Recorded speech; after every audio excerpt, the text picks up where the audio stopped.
I'm Matt Taylor. Welcome to Spitball, and I'm here with my good buddy Kyle Amundsen. And today we are going to have our friend Gavin Rydell on. We talked about this last week, but I'm super excited to have Gavin on. He's just a super interesting dude who has a ton of experience in the vape industry, most recently, but also just a ton of other stuff, big into, the fights. And I was just kind of scoping his Facebook today, and I was like, how many fucking companies does he own? Like, he's like got everything going on there. He's got a lot of shit going on, and and of course we met him. We originally met him through MMA, and he's showed up. He was in a City Pages article that I referenced on here before. Yeah.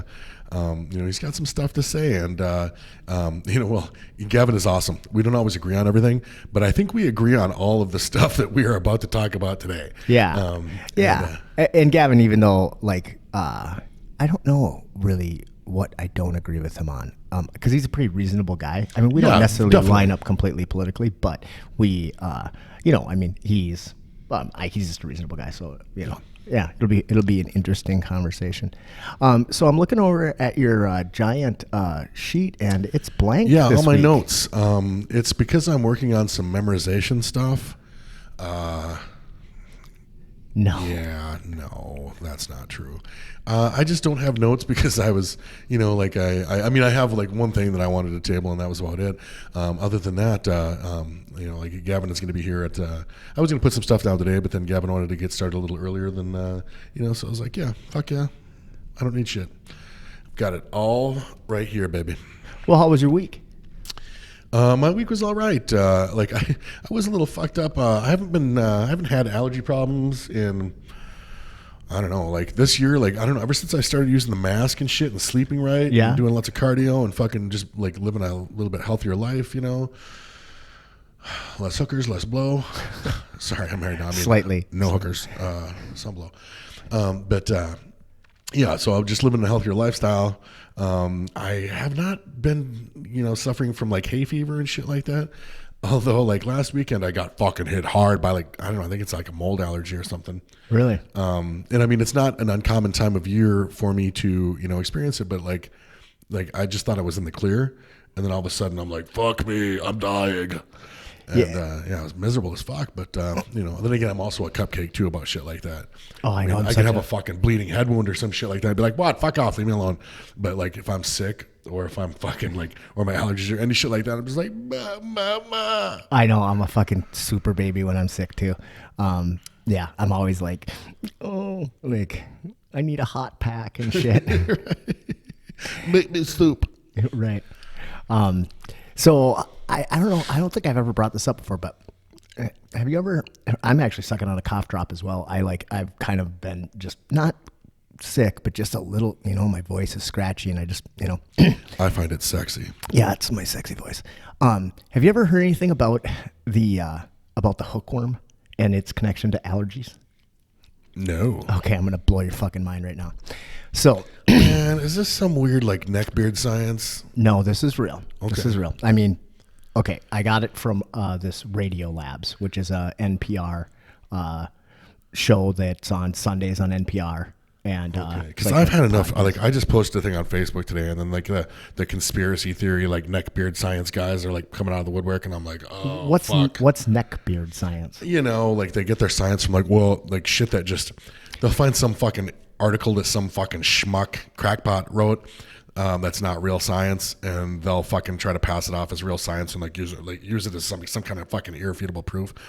Basically, some stupid fuck that agrees with them on something, they're like, oh, it's right here, it's science, and I'm like, motherfucker, Yeah, no, this is not a flat Earth. Yetis are behind fucking climate change. It's a fucking hoax. The Yetis are, it's their own agenda, and they're fucking they are the deep government and all that fucking crazy shit.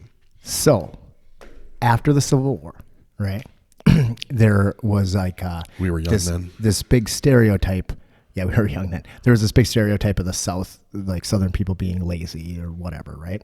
And they were trying to figure out what was going on because it really seemed like the people down South were just really lethargic and lazy. And anyway, long story short, come to find out, down in the South, they didn't like have, they didn't do like shitters. You know, they didn't dig a hole, right? They would just roll off their cousin and go fucking take a dump in the backyard. pretty much they'd shit in ditches or whatever. Fuck, Anyway, thanks for knowing the South. so the South was diseases that the South was infested with hookworms. All right, and there was this big project to like rid the South of hookworms. So they went down and they like actually like started digging. What are they called? Outhouses. Yeah, outhouses. Anyway, and like the hookworm infestation like went away. But the interesting thing is that when the hookworm infestation went away, that's when allergies, like seasonal allergies, started to appear. Long story short, it is a very likely, there's a very good correlation between the lack of hookworms and the rise of seasonal allergies, as well as other things like Crohn's disease, you know, like joint inflammation diseases and shit like that. So I need me a motherfucking hookworm. Well, see, that's the thing, is that when you have hookworms, your body fights the hookworm, right? Well, you know, like when you don't have hookworms, your body's like, what should I do? I guess I'll kick my immune system's ass because fuck it, that thing's been laying around doing nothing. Lazy fucker, and it goes after your immune system. And there's you really should check this Radiolabs out. It's called Radiolabs, and the episode is called Parasites, and it's incredibly interesting. Yeah, so I've always been like, if I ever start like really suffering from seasonal allergies, I'm gonna get me some hookworms. There was a dude. How are you gonna do it? Just by like shitting in your yard? Well, no, you can't really get it that way because you don't have hookworm. We don't have them in our body right now. So you got to step in somebody else's shit. Well, you can order them, literally, but you cannot get them delivered to the United States. So you have to end up going to Canada to get them. And then they come in a little patch. You put the patch on your arm, and then the hookworm gets in your body. And then you have to kind of regulate it because essentially what it's causing is anemia. Right? They get into your gut, and everybody thinks hookworms are like this. They look horrible. Like under a microscope, they look like these little terrifying things. Yeah, so does everything. Right. But the truth is that humans evolved having these things in their body. And now only in the past couple 100 years have we gotten rid of them. And it's really fucking with us. This is my symbiote. Symbiote. I think you can say it either way. Yeah. Symbiote or symbiote. Yeah.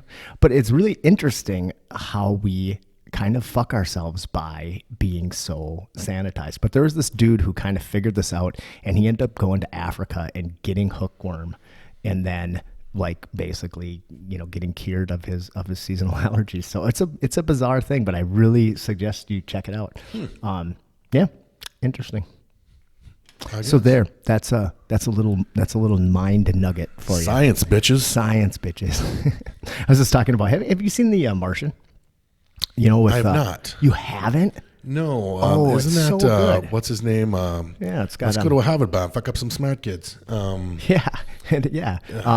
Matt Damon. Yeah. Matt Damon. You haven't seen it? I have not. Oh my God, it's one of the best, like, movies. Maybe I'll watch it. But first. I know I haven't seen Rudy yet. Just Damn shut the it. fuck up. So, but it's a really good movie, and I've read the book recently, and the book is even better. Which is typical. There's a scene in the movie that I just fucking love where Matt Damon's character, who's all by himself on Mars, is trying to figure out what he's going to do, and he's got to get this like Land Rover to go, you know, farther than it's supposed to. And he's like trying to figure it out, and he's talking, it's like a video blog. That's what I really like about it. The way it's shot is he's shooting it as a video blog. So he's talking to the video blog, and he says, yeah, I don't know what I'm going to do. I'm going to just have to science the fuck out of that thing. And I just got a kick out of that. So he's all by himself on Mars? I'm not going to wreck the story for you. Well, I was just thinking like... He gets stranded on Mars. But you know, and he's trying to escape, you know, like I get that, but like... He's trying to survive. He's trying to survive. Okay, that makes a lot more sense, because if he was trying to like get back, I was going to say, I don't know if, you know, like he should think about that, you know, because... You know, like who really gets enough me time? I feel like Mars would be a good place to get away. I don't know. Yeah. You know, as long as you got Wi-Fi. As long as you have Wi-Fi. Just fucking, you know, if you can get snacks, peanut M&Ms and porn, I'm good. Whatever. Yeah. You should check the movie out. I will. Is it heavy on peanut M&Ms and porn? Because then I'm all in. No, not too much. Thanks for nothing. It's more like potatoes. I have not got a chance to see Rudy yet. It's been a really crazy week. Me too, man. I don't know how the fuck I wound up. Oh no, I do. Like I wound up busier than I had anticipated, but than I ever anticipated. I didn't mean to be this goddamn busy. I'm semi-retired. Why am I this fucking busy? Stupid. Right. But I do plan on watching it. I did catch a couple more episodes of the Newsroom with Meta, and she is enjoying it, as am I. Again, wait till you get to season. I forgot how fucking good episode, like the final episode of the first season is. Yeah. Mind blowing. I mean, like, I just wish that everybody would watch that show. I wish that definitely everybody could watch that last that episode 10 or whatever, last episode of the first season. We just watched that last night. And of course, like Christine, who'd never even fucking heard of the show before we started watching it like a couple of days ago. We're immersed. I'm like, yep. And that's the first season. She's like, let's watch one more. Let's watch the first episode of the second season. Yeah, I know. That's the way it is. And of course, her first question is, what the fuck's up with Maggie's hair? Such a good show. Yeah. All right. Well, anything else you want to talk about before Gavin gets here? As long as he's not here, I guess I can throw the. So I'm at work the other night, and there's something I need to express this to people, because you hear shit like this all the time, and I think people get this fucked up. But I'm listening to this kid tell me about how many bouncers it took to throw him out. How many bouncers it took to throw him out the last place that he was thrown out of. And I'm like, I'm listening to him, because I've heard all this shit before. You hear this stuff all the time. And it kind of reminds me of that comedian Ron White, and he's got that bit where he talks about getting thrown out of that bar. And he's like, I don't know how many bouncers it was going to take to throw me out, but I know how many they were going to use. Now, that's a real thing. And it's a real thing for a couple of reasons. The more bouncers that take you out of the bar, the safer it is for you. Right. For them too, but definitely for you. And, like, you hear these little shithead tough guys, like, oh, it took 4 bouncers. I'm listening to this kid. Oh, it took 4 bouncers to throw me out. I'm like, it took, they used 4 to protect you, because these guys, it's not their job to kick your ass and fucking toss you out the fucking door. It's not a goddamn movie. It's not the Old West or some shit. We live in litigious times. So bouncers, it's their responsibility to mind your safety, to keep you safe, to not hurt you, and to protect the business from litigation. Right. And themselves, So, if a bunch of bouncers throw you out, it's not because one wouldn't have sufficed, typically. If, you want to get fucking stomped out and drug out by your fucking, by your foot, cool. That's not what you fucking want. Congratulations on the fucking stupid story. It is, and it's so fucking hard. And I don't think the general public appreciates this, but it's really fucking hard. When somebody is trying to kill you, they're pulling out all the stops and they're swinging on you and shit. It's hard to fight somebody when you're trying to keep them safe. Right. Right. And that definitely applies to bouncers. And outside of there, it was a couple of years ago, I fought a kid, the night before his wedding. And I was dating his mother-in-law, and I'm like, I can't hit, there's no way I'm not going to hit this kid. I have to fucking not hurt him. I have to not put a fucking mark on him, but I have to get him on the ground. My goal was to get him on the ground and to fucking snap him out of it, because he was kind of going nuts. I mean, he had his reasons, he felt like he had his reasons and stuff. And this is also a guy that I super like this kid. Right, he's fucking awesome. So you don't want to permanently injure him. Yeah, he's just a really fun guy, and I like him. But whatever, shit got out of hand. And he says, "You want some, Kyle?" And I'm like, I always do. Yeah. And I fucking, anyways, that's a story for another time. But like, it's hard to fucking, and this kid was tough. We talk about it in jiu-jitsu all the time. If I'm teaching somebody, or if I'm teaching a technique, that's like a harm reduction technique, I'll talk about it as, this is like for the drunk brother-in-law, right? You don't want to fuck him up, but you also can't allow him to continue to be an asshole. So you have to like be able to control him without hurting him. And the technique I use all the time, or we teach all the time, is the Russian tie, which Brock talked about in one of his episodes. And one of these days we'll have to demonstrate that. And that is why when you're hiring bouncers, it's not like you can't get by without jiu-jitsu, but almost every single guy that I hire, the guys that have worked with me for a long time, they've all got some, like, you've trained with all these guys. Almost every one of them. And I mean, I think I have 2 guys on the roster without any jiu-jitsu, and the one coaches wrestling in wrestling college. Right. So, I mean, like, it's, grappling is, definitely a great place to start. But like, jiu-jitsu is a huge plus if you're gonna, if you want to work security in a bar. And of course, the biggest thing being customer service skills, being able to talk to people and shit. That helps. But choking a bitch doesn't hurt.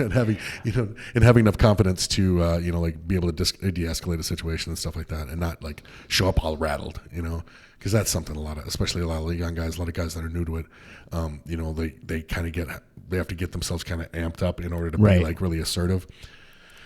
Which is cool. They'll, if they stick with it and you work with them a little, they'll totally get past that, and pretty soon they'll be like, they'll just be really chill about it, which is what ideally you want to be. But as far as like it took 8 bouncers. No, it didn't take that. Did you ever spend much time at the Blue Ox back in the day? Yeah. So I loved the Blue Ox, and I loved Al. And back in the day, I used to have, I used to be a telemarketing manager. This the Blue Ox was a historic bar here in Brainerd. The movie Fargo. They didn't actually use the location, the Blue Ox, but they do, like, they start out, I think, early in the movie, they're at the Blue Ox. They're at the Blue Ox. It's not really the actual Blue Ox, but I mean, it was written like that and shit. The bars in the movie, and it was kind of like a whorehouse in the movie. Yeah. And I'm allegedly there may or may not have been some prostitutes, but back in the day there was a bartender. There were some strippers, and his name was Al. And he was a big, huge dude with long blonde hair and a big handlebar mustache. He looked like a roadie. He did. He looked like a roadie. And he, so I used to be a manager of a telemarketing center, and my office was directly across the street from the Blue Ox and 1 floor up, and I had a corner office. And I would sit there, and I worked like 1 in the afternoon till 9 at night. So around closing time, I'd be sitting there, and they had this amazing door that was just this solid oak door, and you couldn't even hear the band or anything. And then all of a sudden, you would see somebody's head like getting pushed through the door, and like Al would have that fucker by the back of the neck and the scruff of the pants and fucking throw him right out in the street, and you'd hear all the music, and then the door would shut again. That's how many bouncers it takes to get you out of the bar, is one big fucking dude who knows what they're doing. Unless you're Brock Lesnar or something, right?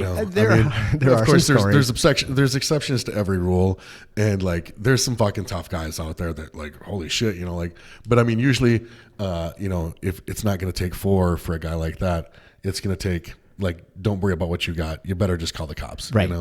Right. But that's 1 out of a fucking, like, out of 100,000 million fucking people. Yeah, for sure. Awesome.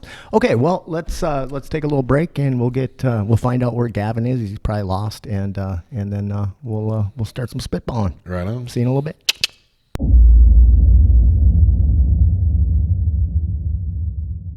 Hi, everybody. I'm Matt Taylor. Welcome back to Spitballin'. I'm here with my good buddy, Kyle Amundsen. And today we have Gavin Rydell in the house. How you doing, buddy? Really good. Thanks for having me on the show, guys. Good really to appreciate have it. you. It's been like, I don't even know, 7 years, 8 years. Yeah, since we really got to sit down and like shoot the shit. Yeah, long time.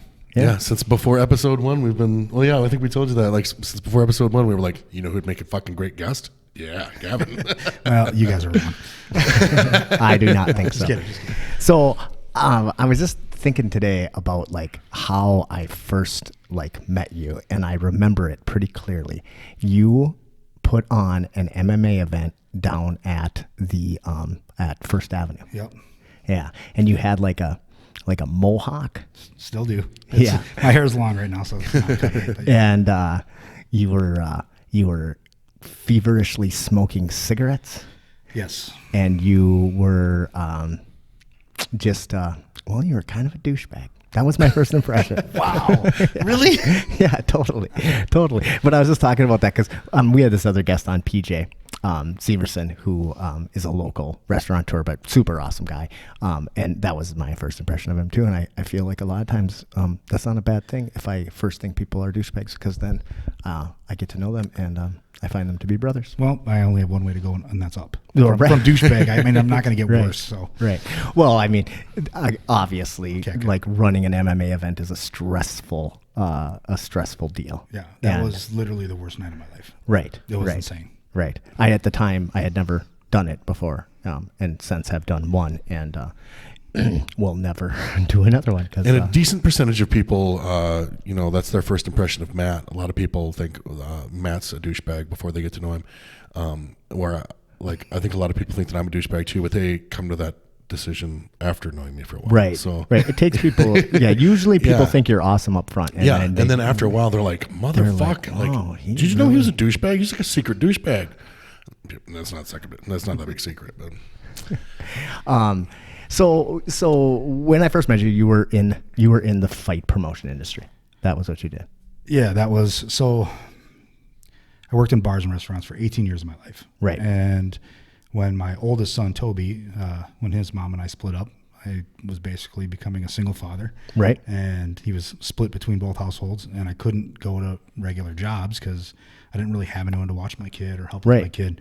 And at that point, I was already training jiu-jitsu over at the Warriors Cove with Josh Lebsock and Right. and some of All those those guys, boys, Nate Howe. yeah. Yep. And we went to some fights down in Burnsville, and I was drinking, as what I normally do at fights. And I was like, oh my God, we're doing this. And, Right. and Josh looked at me, he's like, what are you talking about? I'm like, we're putting on fucking MMA shows. We're going to do Right. this. And I was Right. already a big fan of UFC. I'd been watching since, the first year of UFC. I was stealing pay-per-views at my parents' house. Right. And get in trouble for that. So he's like, okay, whatever. And he just kind of blew it off. And the next day I called First Avenue, and I'm like, I'd like to put on an MMA event here. And Right. we lined everything up and told Josh, like, I secured a venue. We're going to move forward on this. And there was another local promoter that decided so graciously to help me with that show. Yeah. And the event went off, and we did it. And we had, good fights. It was a fun night. It was really a neat place to have fights, and it was one of the cooler like venues I've ever That is had a a cool fight in. venue. And also, like, you did some shit that nobody ever did. Like, in between like matches, you'd have like go-go dancers come in and stuff. Yeah. And it was like, I was like, this is a neat idea. It was cool. And then I almost got thrown out, and I was a judge. The security was fucking tight, and I was used to like being Brock's buddy. And so I could just do whatever the fuck I wanted at a fight. Like I was exempt from, like I'd just go wherever I wanted. Well, I apparently couldn't do that at first half, and I ended up getting thrown. I literally did get thrown out, and I was calling Brock, and he's like, "What? You're a judge. You can't get thrown out." I was like, "Well, I'm standing on the front. I'm standing on the street in front of First Avenue, so apparently I can get thrown out, and those fucking guys are pretty big." And he's like, "Oh shit! Well, how many did it take to throw you out? It took one." We were talking earlier about the whole like I hear it at work all the time. It took 4 bouncers to throw me out. I'm like, is that how many it took? Like, or were they trying not to hurt you? That shit.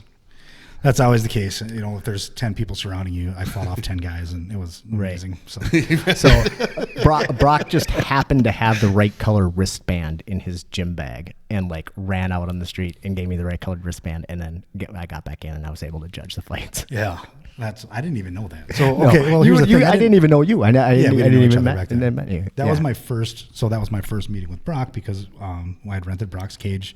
I didn't know who he was, or I mean, I knew he was a fighter, but I didn't know anything about him outside of he was bringing his cage down. That's who the person that was helping me with the fights contracted to bring the cage down. And the day of the show, Brock and I kind of bonded day one because he had a kid the same age as my kid. Yeah. His kid was in the hospital. Yep, that was during that time period. Yep. Yep. So we just, it's easy to bond over kids, especially when one is really sick and Right. not doing well. So I had a super soft spot for him immediately because I'm like, God, what if that was my kid? Like, I don't know if I'd be down setting up cages. Right. It's Well, so scary, Yep. But yeah, the show is. If memory serves, he actually didn't set up the cage. Me and Carl Larson set up the cage, and I got to tell you, Carl Larson is, even though he's very successful in the restaurant industry, he is not the hardest worker in the world. So it was like Carl Larson is Brock's brother and the Yes. proprietor of the Green Lantern. he makes the Yeah. best pork sandwiches in the world, though. He really does. No, he's an amazing cook, and he's doing a fucking fantastic job at the Green Lantern. And I Yeah. gotta tell you, it drives me nuts because I'm like, come on, man. Carl's the one that fucking figured it out. And I remember when he first said he was gonna buy the Green Lantern, I was like, you're nuts. You're nuts. And then I went and took a look at it with him, and then I was even more convinced he was nuts. This message brought to you by the Green Lantern. He's probably the only person I know who could afford to sponsor us. Well, he's doing so goddamn good. You've got built-in customers when you've got 500 relatives in town. There's that. Plus, where I feel like Carl really was smart was when he started thinking outside of the box and started doing the big festival, not festivals, but the big concerts with Iconic Fest and stuff. And it's just such a, And the food is great and The food's everything. great. And he didn't, and I'm sure he didn't pay a mint right out of the gate, I he think bought a spot that, I think they're kind of begging somebody to take it at the time. so I don't think Were they the old want it. owners just like done, tired, or what? Well, actually, I don't remember exactly how it went, but you knew Ed yeah. Minky. He owned it, and then he sold it on a contract for deed to another some people that owned some other bars, and then they just, how that goes when you own too many bars. They were not making it work, and then I believe then they sold it to Carl. Either that or it went back to Ed, and Ed sold it to Carl. I'm not sure how it all ended up working out, but yeah, at the time, it had kind of had, I'm not sure that when Ed owned it, it failed, but he was ready to get out of it. And then, the other bar failed right away. it wasn't kicking ass like it is now. No, they'll have 20,000 people show up for shows there. Are you No. kidding me? That's better than any fight we ever did. Oh, for sure. And then even when the promotion company, Huff Entertainment, who does the Iconic Fest and the rest of it out there, they're the ones who did the show in Brainerd, the Blood Brawl that Logan fought on. Oh, that's right. Yeah. That's right. Your kid fought. I forgot. That was a about good that. event. That's right. Yeah, it was very good, and they put on a good event, and there was a bunch of people there, and I'm sure that made money. And Was it like the old days of Bada Bings? Kind of like felt like fun and It a bunch wasn't of people there. It wasn't quite fun like that. Okay, all right. But yeah, no, it was a little that more was a like fun show. it was that like the Bud Brawl one, that was good. It was a little more like family friendly atmosphere and stuff like that, which fucking ruins it for me. But So is Rory still lives up here? I'm assuming. Yeah. Okay. Yeah. Shit. I gotta tell you this story. So, okay, we're jumping ahead a little bit, but eventually Gavin ends up becoming partners with Brock and CFX. Okay, and then Rory Tool, who is, I think he's Brock's cousin, relative. They work together at Anderson Brothers and stuff. I talked to Rory I don't know. I talked to Rory at least once a week. So Rory ended up co-promoting a CFX event at Bada Bings. This was a lot of years ago, 8-9 years ago, and it was a great event. It was really, really fun, and a bunch of people showed up, and it was awesome. But Rory's always been a little pissed at me because I never gave him the video of the thing. All right, now the video was available. He could just go watch it. It was online. I gave him, but he wasn't computer literate enough. Anyway, he wants a fucking DVD of it, and I've been promising him a DVD for 9-ish years, but I haven't gotten around to making it. So the last time I saw Rory was out at the Green Lantern, and it was at like Brock's retirement party, right? And I'm sitting around and, you know, like whatever. And I was wearing a like a Western style like button-up shirt that has snaps or whatever. And Rory walks up to me and judo tosses me in the bar. No preemptive anything. He just like I think he went to shake my hand and then just tossed me and ripped my shirt off. And like it didn't rip, but it like the buttons came open and like kind of came off. And I'm like on the floor of the bar and I was like, what the fuck, Rory? And he goes, "Where's my DVD?" Oh my God. And I got up and I said, "Well, I just want to thank you because any chance to take my shirt off, I'll take these days." And anyway, and then you're in like better shape than almost ever. Yeah, I feel like you're in pretty damn good shape. Well, thank you. Speak in your fucking microphone. Thank you. Oh, sorry. I am, especially when you compliment him. He wants everybody to be able to hear that Taylor, shit. You're so hot. You're so buff. I feel I am in good. I'm in good shape.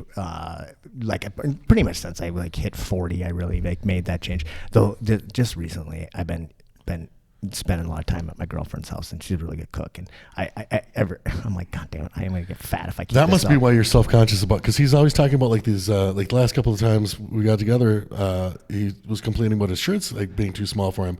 But I'm like, it fits you great. Like, yeah, Meta thinks I'm a schmedium. She picks my shirts for me, and I'm always like, Jesus, Meta, a little tight tummy. But yeah, so Rory Tool, check. I'll get you that DVD someday. yeah, you know, it's probably like DVDs are going to go the way of fucking like VHS before you get him that goddamn DVD. It's going to be like this forgotten format. And he's like, I don't even have anything to play this on. Yeah, right. More than likely. Well, isn't it still on YouTube somewhere? Yeah, I mean, it's all out there. I mean, come on. Just get a YouTube ripper and rip the video. And actually, it's Rory though, but I don't even think I physically have the videos anymore. Right. Because of all the shit that happened, which we'll probably get into. I would actually like to know, because I know like a lot has happened to you over the years that I haven't been around. Yeah. So yeah. So and you're still the same. Everything. Yeah, Kyle. You're big and strong. And, you know. And handsome. Yeah, handsome, and mostly very handsome. In the microphone. So after you and you did that first event, and you guys didn't like everybody thinks that throwing an event you're just going to walk away with a pile of money. So I lost my ass. That event made me pretty much homeless with my 1-year-old. Right. So what did I do? But I went deeper into the industry. Right. I was really smart. I continued to work with somebody in the industry, and I learned the ropes over time, and I started a little clothing line.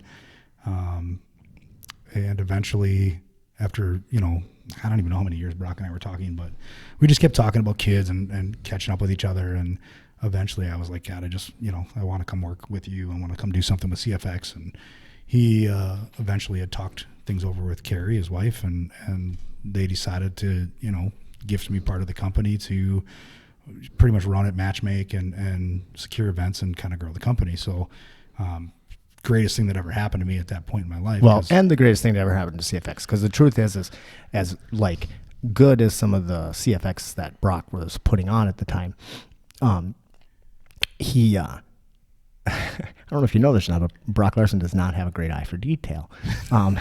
So like stuff would slip through the cracks, or it would always be so last minute. And then when you started getting involved, like the production level went up, and so did it was much better having two people really work on it and work on it. A lot of people, because you were there all the time doing production and filming and laying everything out. There was a team of people that worked on it. But I mean, it was nice to have two guys that were completely vested in it. Right. And you guys started actually doing pretty well for a while. Yeah, it was. I think we did more target center shows than anybody in the history for MMA, including UFC. Right. We were at one point, I think we were almost doing a show a month. Right. And then on top of that, I ended up matchmaking for King of the Cage. Yep. The Minnesota. And you managed some fighters. Managed some fighters too. Yep. Brought some guys to the Ultimate Fighter, some to Bellator, some to Strikeforce, some to UFC. Management is probably one of the worst parts of the business. Yeah, no, it's very tough. It's so cutthroat. People will steal your fighter for a fucking $1 and a cookie. Right. It's really bad. Yep.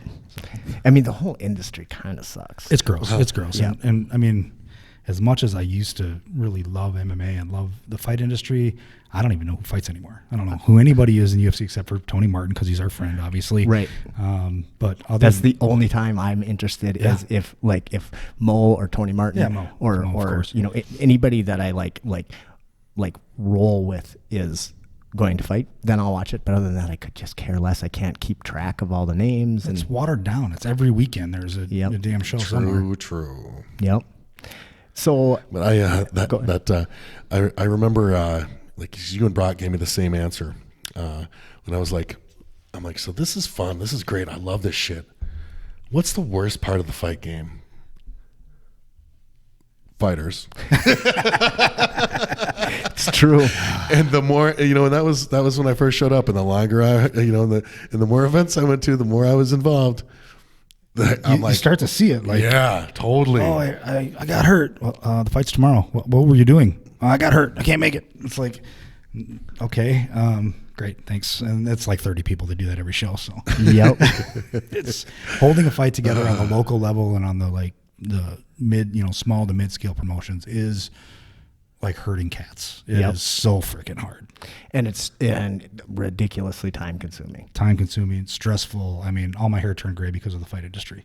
Right. Yours all fell out. I didn't have any this time. Just kidding. My hair fell Yours out. did too. My hair fell out when I was like 19 years old. Yeah. Wow. Yeah, I started going bald when I was 19. By the time I was 22, I was shaved. So it's been a very, very long time. 22, 23. Yep. No follicles. Mine fell out from dating younger women. Yes, I remember her. Them. There was a string of them. Yeah, I remember the one. Particularly the one was problematic. You probably remember. Well, she did some ring girling with us back in the day for the Brainerd shows. For CFX, I think First Ave and a bunch of shows. Marianne. Oh, I guess we are going to call it. I guess we are going to say. I know. I do remember. I've told the story before, but it's one of my favorite ones.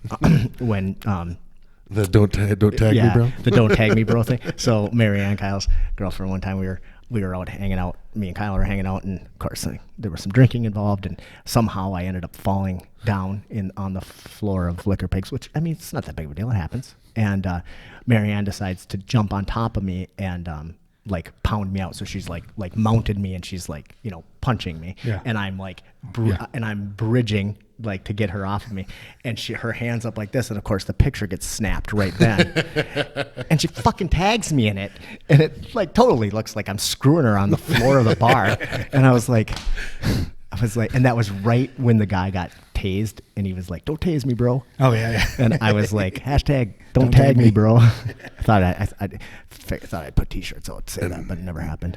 And Matt's girlfriend at the time was not impressed. No, she was not impressed. I think I remember her too. But she was pretty hateful anyway. That was E Squared days, right?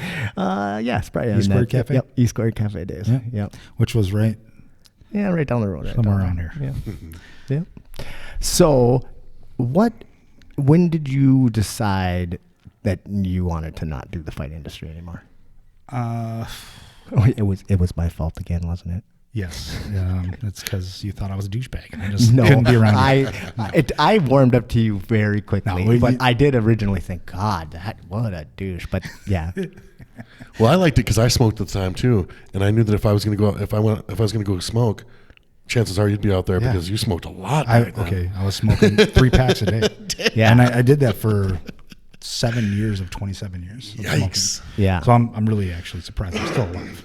Yeah, to be honest. Right. I mean, and it was weird too because you were a super heavy smoker in an industry that doesn't have a lot of smokers because I mean Brock hated it. Oh, I mean, he just fucking hated it. And Brock's not very good about not expressing his feelings about something like Gavin, you stink. You can't ride in my car. You just was an asshole. So the last CFX that you ever did was at the Shine. Is that right? I think the last CFX I helped with, I think was at Target Center. It was a show. You did one after the Shine? It was a show that involved Jeremy Bjornberg and Nick Gamst. Okay, so it was like a It was collaboration. a collaboration show. I helped out a little bit, But I think the last true CFX was at the Shine. oh, yeah. Yeah, and that was like the... Was that the one like where Tony Martin? No, Well, that was at that was at Bada Bing's. Bing. There's a story for later. We'll come back to that later. I don't even know if I should talk about it, but anyway. When you... go ahead. Yeah. No, I was just kind of the opponent that Tony had. Pre-conversations of like, hey, you're new, he's new. Just take it easy. Isn't that the one? Oh, and then Tony broke his orbital socket. Tony Is that one? broke his jaw in 2 places. Yeah, no, we already told that story. God. Yeah. And then the kid, do you know like what happened in the aftermath of that? So the kid went and had his jaw wired shut. The doctor did it wrong. Oh, was there an infection or something like that? They wired it together wrong. They had to go back in after it was healed and re-break it and rewire his jaw. That kid was in like wires for like 3.5 months. Well, that's what you get for fucking fighting Tony Martin, dumb. Right, but he was new. Tony was an unknown commodity. Tony was new at the time. So we were like kind of getting Tony used to fighting in And front of besides, crowds. And if you look at Tony, like you can't like just by eyeball, just by like the eyeball test. He's a handsomely. He looks Yeah. like a kid like like he a should be Uriah modeling, Faber, right? Right. Yeah. Like he doesn't look like somebody that's gonna like fuck you up. Until he does fucks more you now up. than he did. But back then, yeah, he just looked like a kid. Yeah, he was just a skinny kid. He was clean cut too, like Yeah, clean super like, clean cut. really friendly looking guy, and Yep. And I just remember the pre-fight talk from Brock and myself. I was like, hey, take it easy. This could be a good like opportunity to work on your grappling, and that didn't happen. One punch and Tony broke him. I think it was one, over. and then another one on the way down that pushed his jaw the other way. Because I think it broke up here and then down here. Did that kid ever fight again? No, God no. He never But- talked again, Kyle. Yeah, and then the cool thing though is every time that Tony fights, he gets to say, "Oh my God, that's the guy that almost killed me." Right. That's true. Yeah. Yeah. I mean, I hope he feels okay about it. Like you goddamn sure should. He's probably a tough kid. But like the luck of the draw, like you happen to fucking get in the ring with a motherfucker that had a big future in this event, in this sport. So one of the last shows that you worked on though was at the Sunshine Kitchen Moonshine Lounge, which was a bar that I used to own, and we had kind of a big field out there, and we had this idea that we were gonna like do an outdoor MMA event, and it kind of flopped. It didn't. I mean, it was a fun event. Nothing cooperated. It was like the wet. We got weather was a shit. monsoon the night before. Brock and I were out trying to like keep the tent from falling down, and eventually it just collapsed. So we had no tent, and we were worried the next day that it was going to rain, and it did, and then. I do. A lot of the fight industry I block out because no, I'm just kidding. I wouldn't. I just was sick that day. It was bad. So, you asked me like when I got on why. So, the amount of stress and pressure that the fight industry puts on any individual is insane. Right. Most normal people that they would crack under half of a show. Right. With everything leading up to it. And anybody who's promoted a fight or been part of a fight or been around fights knows just on that local level, it's if anything can go wrong, it will, and you have to save it. And when the door opens, that's it. Like it's go time and you have to figure it out. The fights must go on. Yeah. So, I worked really, really hard in that industry. I tried really hard to make a name for myself, and I just was done. Yeah, that was it. Like I had to, I had a kid. When I left, I was with my wife, Kim. Yep. You weren't married yet, though. Not married yet. We actually just got married this last summer, which was really cool. We had a cultural wedding. Yeah. Her culture, she's Hmong. Yep. I wanted to talk about that, but it's really cool. But yeah, we were like just getting our relationship started, and I'm like, we'd go through entire dinners out where I would not get off my phone. Right. And she'd just sit and watch me work, and also at that time, I was dealing with international fighters, and so time zones, I'd be up at 3 a.m. on the phone and chain smoking cigarettes. Right. So I was killing myself. Yep. Smoking. I was never present with my child or my girlfriend at the time. I was there, but I wasn't present. Right. And I just wasn't making a living. Like Right. I couldn't make enough money to really go the direction I wanted to go. And I'm a very entrepreneurial, spirited guy. And I love the idea of owning businesses and doing obviously. stuff. Yeah.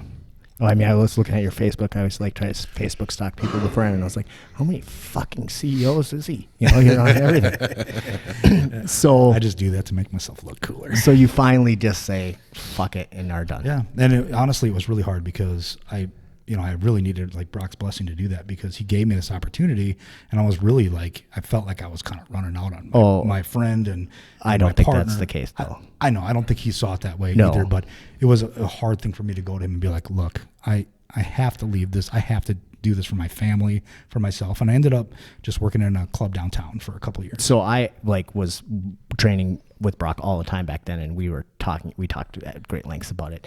And it was definitely one of those things where he was continuing to continue because he didn't want to let you down. And you were continuing to continue because you didn't want to let him down. I wish you would have talked to me about it. He was so relieved when it was over. You guys probably after all these years, that's really good to hear. And it's 100% true. You guys could have quit a couple of Glad years I struggled earlier, with that. and you probably both would have not aged as much. Because I know by the end, Brock was just as done as could be too. Oh, and I mean, throughout that whole time, he was fighting. He's fight training, at the same time. trying to do that, fighting, trying to be a father, trying to be a husband. I mean, like we all were just like, oh, what the hell's going on all the time? It just was too much. Yeah. It's too much on our family members too. Yep. So that was it. I quit. Pulled the plug. Greatest thing I ever did. Yeah. For myself and my family. Except that I didn't get to see you as often. So a couple of years go by, really, and Gavin is just in the wind. And what were you doing then? You were just bartending? I was bartending, and then I ended up managing a club downtown. I was not the general manager, but I was one of the managers at a club downtown.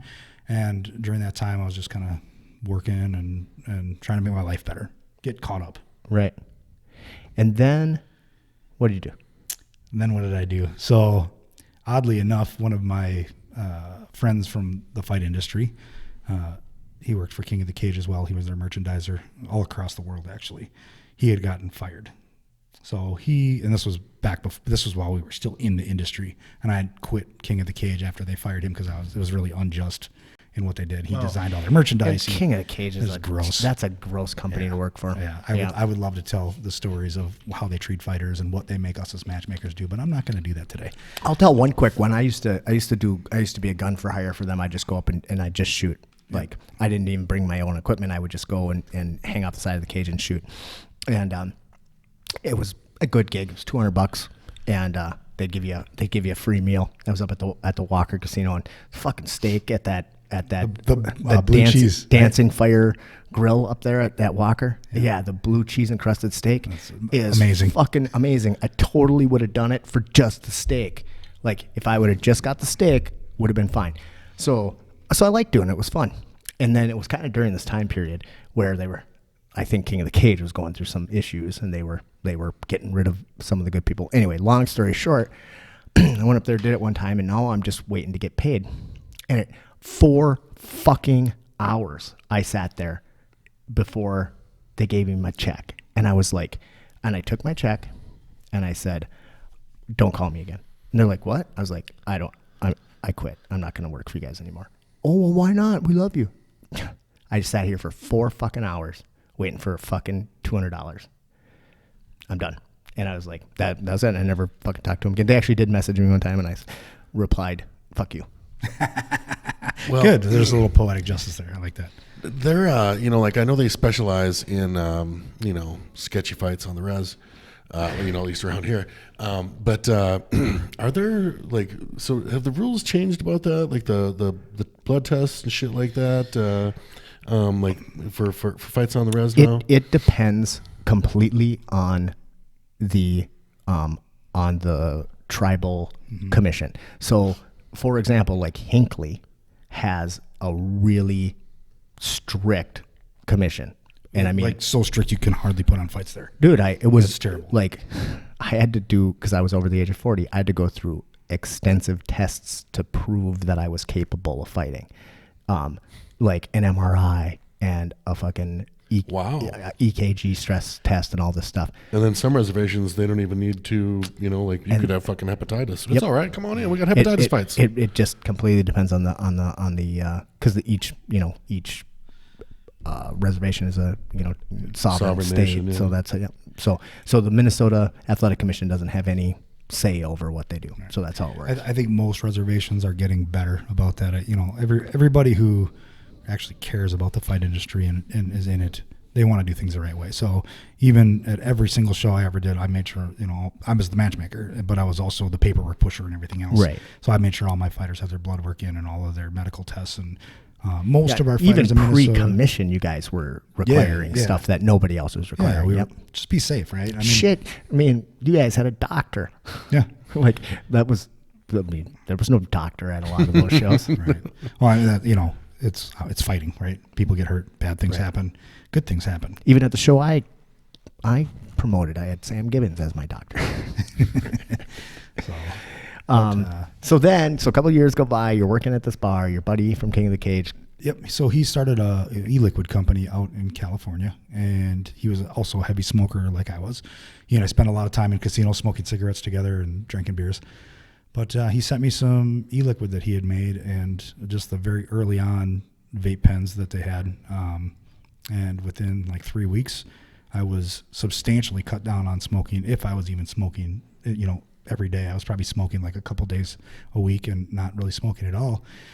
And so I started buying his products from him wholesale and selling them out of my backpack downtown.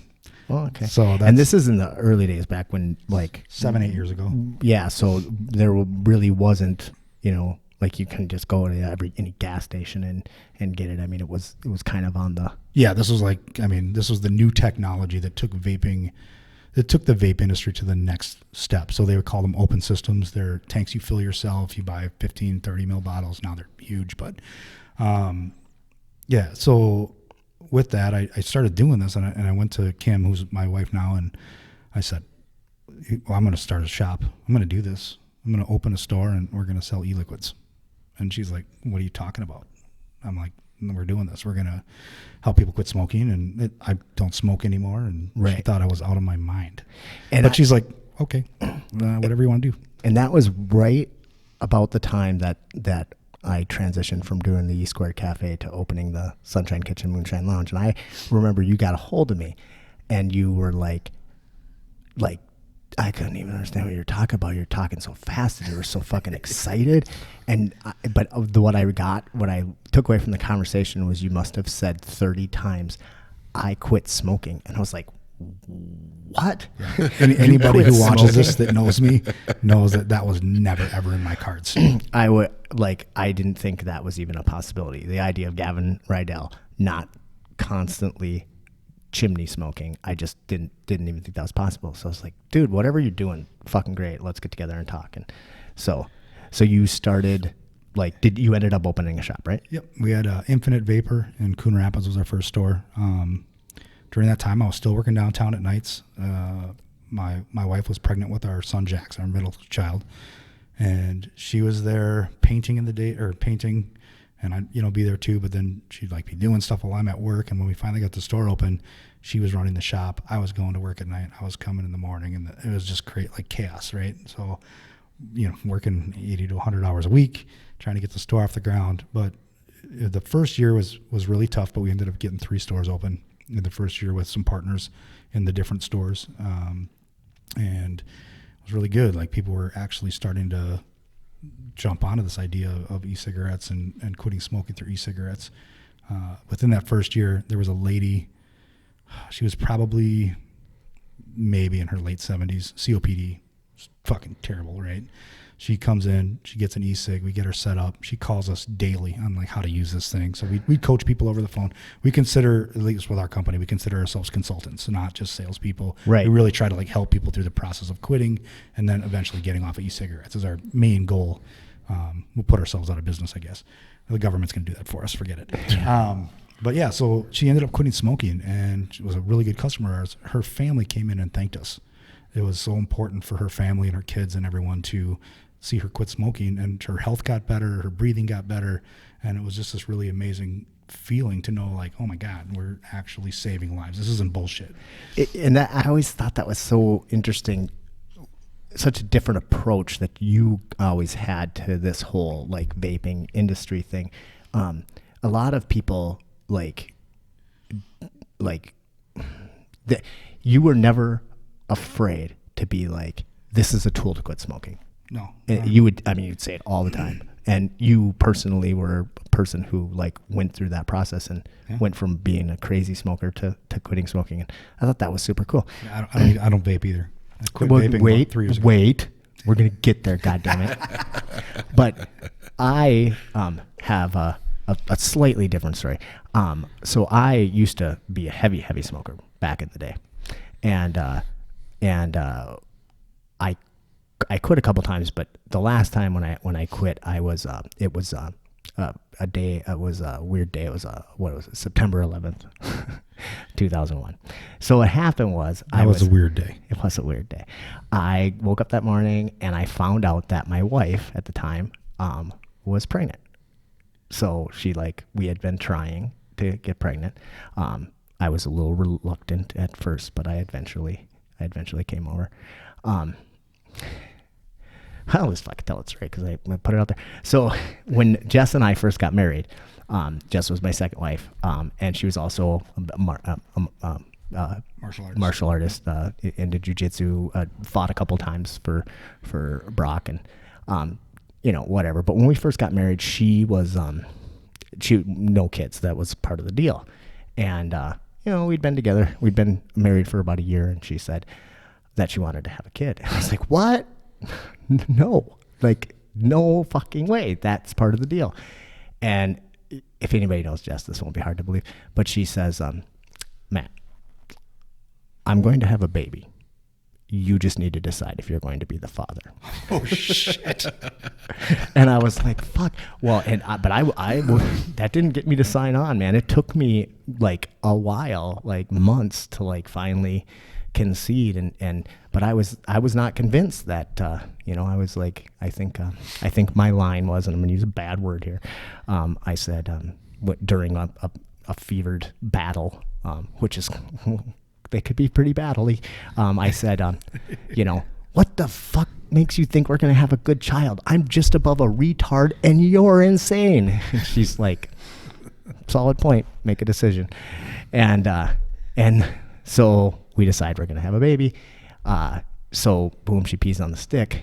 We get the plus sign. We're all excited.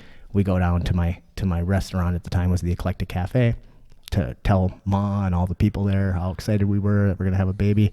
And I walk in and everybody's staring at the TV. And I was like, hey, everybody, we're pregnant. And nobody fucking says anything. And I look, and there's a goddamn airplane sticking out of the World Trade Center. Just one. And then as I'm watching it, there's another one. And I'm like, I got to stop smoking. And I did. 1 month later, I quit smoking. That's what did it, huh? Yeah, I was like, fuck, we got a Republican president. We're at war. And I'm going to have a baby. I got to quit smoking. So I did Chantix, though. Yeah, I'd like to hear your story about that, because I've always been very against Chantix. Because it's fucking... I've like heard an antipsychotic crazy shit. Yeah, so I didn't have much of the side effects that people go through with Chantix. Like, it just made me dumb. It like zoned me out, like way out. I remember toward the end of the month, because you're supposed to start taking it, and then you're not even supposed to try to quit smoking, and just over the month you like cut down or whatever. And toward the end of the month, I was sitting there watching television, and I like never had television, but my wife was like, we had to get television every time the fucking Twins were playing. She was a big Twins fan. It was super weird. So we had television. I'm sitting there flipping through the channels, and I thought to myself, God, I haven't had a cigarette in 4 hours. And then I was like, holy shit, I've been sitting on this couch for 4 fucking hours. And I threw the remote control and was like, wow. And but other than just being super zony and having some really weird dreams, but that's not very uncommon for me anyway, that was about it. And I was able to quit. So I didn't smoke at all from 2001. Is that what September 11th was? Yep. Yeah. I'm going to get back to my microphone here. I'm really bad at this part. And I didn't do anything else. And then this little fucker, Gavin Rydell, calls me up one day and is like all excited about quitting smoking and is all excited about this new vape thing that he's got going on and comes up and like shows me all this stuff and like it wants me to start selling it at my bar that I got. And I was like, yeah, that's great. And then he's like, yeah, here, well, here's like, I'll give you this. And then, you know, we'll just not put any nicotine in it. And I was like, well, we need just a little bit of nicotine, you know? Like, Oh, jeez, I got you started on vaping. and I am a fucking vape fiend from that point to this point. This is a terrible story, man. This is not helping my case.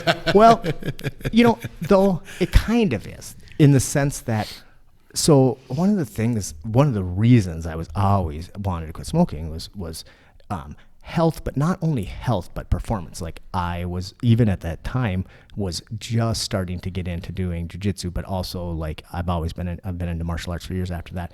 And it was, I would have a hard time being competitive. And like, I was always coughing and always whatever.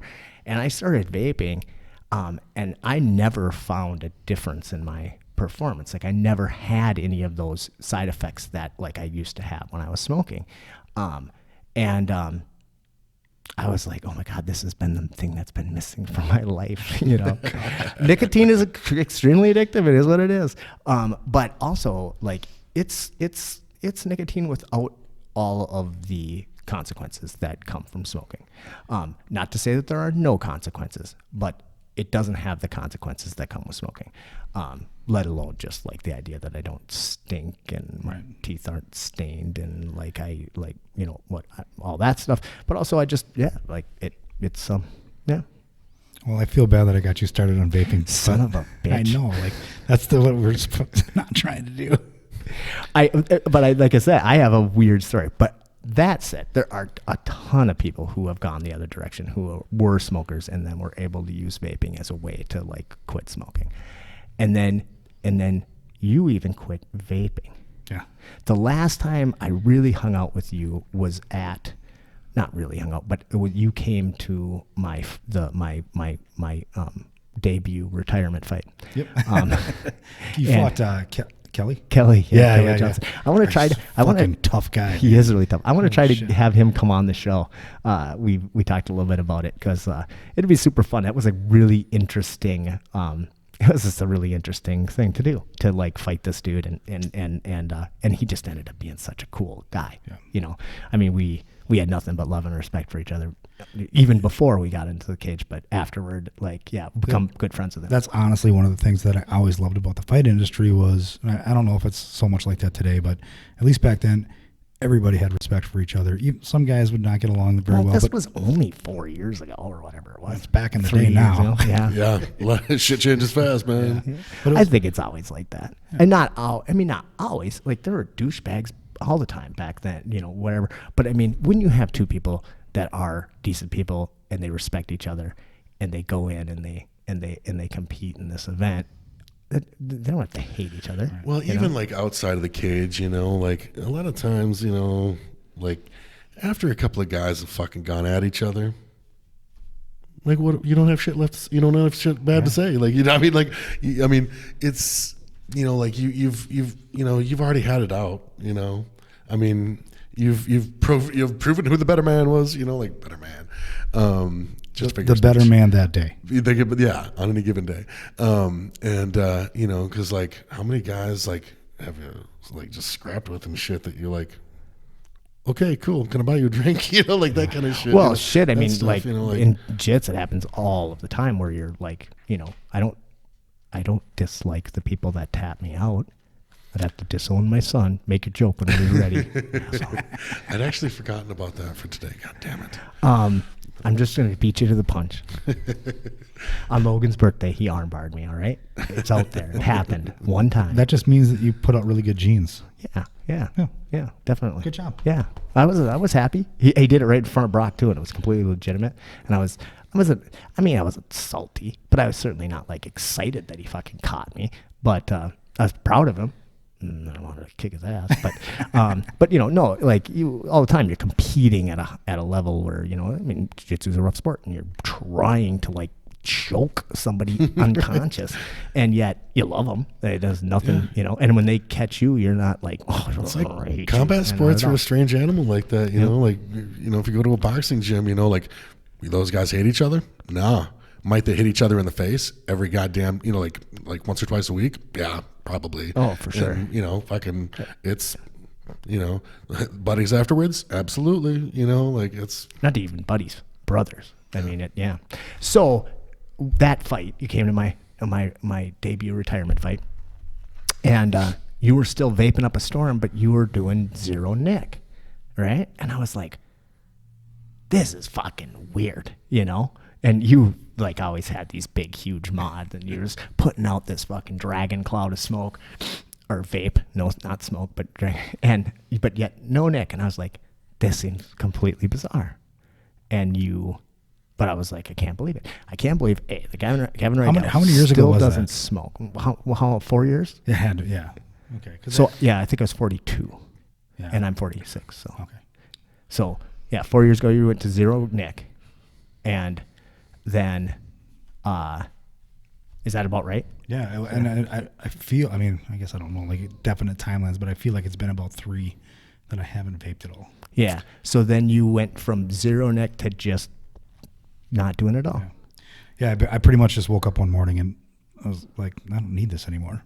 So I think the biggest thing about why I vaped zero for as long as I did was smoking is such a habitual thing. I think it's like anybody who's an addict to something that's so highly addictive is the habit of everything. Is lighting a cigarette, watching the smoke, that's part of it. So right. For vaping, that after I was at zero, that's what it gave me was that fulfillment of, I still feel like I'm doing something with my hands. I feel like I can see what I'm, doing, and I just kind of was done.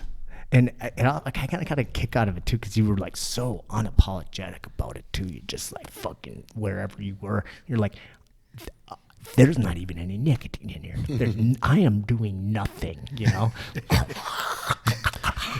So did you give it up because it's so dangerous? Yeah, because it kills people. Vaping is killing people now, as you've heard in the news. Yeah, was it 6 potentially vaping related deaths? I did some research about this. Good. So, gov.uk, that is the public health organization in England, did this study, 2015, I think it was. Royal College of Physicians study? Yeah. And they came back saying essentially that vaping was 95+% less harmful than taking nicotine any other way, including chewing or whatever. That it was like 95+% less harmful. And these guys, this is just a fly by night organization. So right. Yeah. Well, apparently in the UK, people's lungs and their physiology is very different from ours, and their doctors are probably not as accredited as US doctors. Right. So those studies are bullshit. Right. Here in the US, smoking kills 500,000 people a year. 13,000 people every day from smoking-related illness. It's the CDC estimates that 7 million deaths a year are directly due to smoking cigarettes. So that's probably secondhand smoke as well, because they say. I don't know. It said CDC estimates that 7 million deaths a year due to smoking. So they could say that could include secondhand smoke. I've never heard that figure before. So that's but then crazy. It also said on this website. Is that worldwide or is that? It's worldwide. Oh, okay. Yeah, that there are 30 times that number in deaths that are related to smoking, including all are a contributing factor to smoking. That number makes sense worldwide. So the U.S. statistic that I've heard that gets thrown around quite a bit is 450,000 deaths every year directly related to smoking. So 13,000 a day. Yeah. And I read like 480,000. That's why I just fired off 500,000, because when you're talking about those kind of numbers, fuck, right. Doesn't matter. So in comparison, there's this new danger to the health of people. Pretty much just children right now. 500 people have reported becoming sick due to vaping. That's scary. And there have been 8 deaths. Oh my God. 8 deaths due to vaping, potentially. Though, in those deaths, at least 5 of them were vaping something other than approved nicotine vapor products. And Is that correct? Is that what you heard too? Yeah. So, yes. more children have died in ICE custody than from vaping. Well, I had some interesting statistics about. You know who kills fewer people than vaping? Everything? Sharks. Sharks, actually. That's the only thing I could find that kills fewer people than vaping. Sharks attack about 16 people a year, and they only kill 1 person every other year. So sharks are completely fucking safe. But do you know what does kill more people than vaping? Like lightning. That kills 6,000 people a year worldwide. And also 259 people a year die while taking selfies. Oh. Ocelots, by the way, they don't kill that many people. Yeah, but they're so cool when they do. Yeah. No, it's honestly like I'm so glad that you actually brought I was gonna do this whole like prepared written shit and like find all my data and research and bring it on your show, and I was like, let's just talk about it from the heart because I'm fucking furious. It is the most absolutely ridiculous thing I've ever heard in my life. But you know what makes me happy? The fact that Gavin mentioned ocelots, because as you know, that's the name of my rugby team. Oh, that's fine, dude. But yeah, it seems like fucking ludicrous, really. I mean, yeah. Okay. So I just gotta like, You do it. I've been saying this. Like we live in the weirdest fucking time in history. This is like crazy cuckoo land that we're living in, where the media has so much power to literally just put flat out fucking lies into the public, and the public actually just buys into it. No questions asked. This goes so far beyond vaping. This is just the first step of the government can do whatever the fuck they want. Right. When they can come out and an industry that's been around for probably a solid 10 years. So the vaping industry, even though in its infancy it was still small, probably 10 years the vaping industry's been around. I've made a fucking billion really good friends in this industry, people that are in the same mindset of me and my business partners. We all are really in this because we truly want to help people. We want to help people get healthier. We want to help people feel better. We want to see people stop dying from smoking. To back up to my smoking days, in that last year that I smoked, I mean, there were several mornings I woke up coughing up blood, and there were several nights I woke up in the middle of my sleep and couldn't breathe. My lungs felt like I was being sat on by a fucking elephant. And I had... But vaping doesn't have a huge lobby. People aren't throwing money at these politicians. Here's a really weird statistic on that. So Mark Bloomberg, Right. he gave $160 million to tobacco-free kids to fight vaping. Who gives $160 million to anybody? Right. It's the most counterproductive and counterintuitive thing I have ever heard.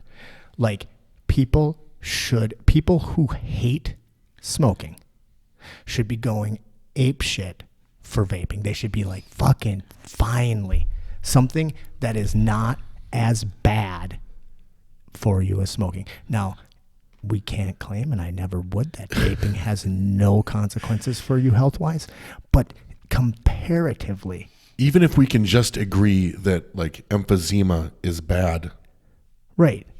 Can we agree with that? Should, yeah. I mean, plus, what was the statistic? Over 1,000 deaths a year in America are caused by people falling asleep while smoking.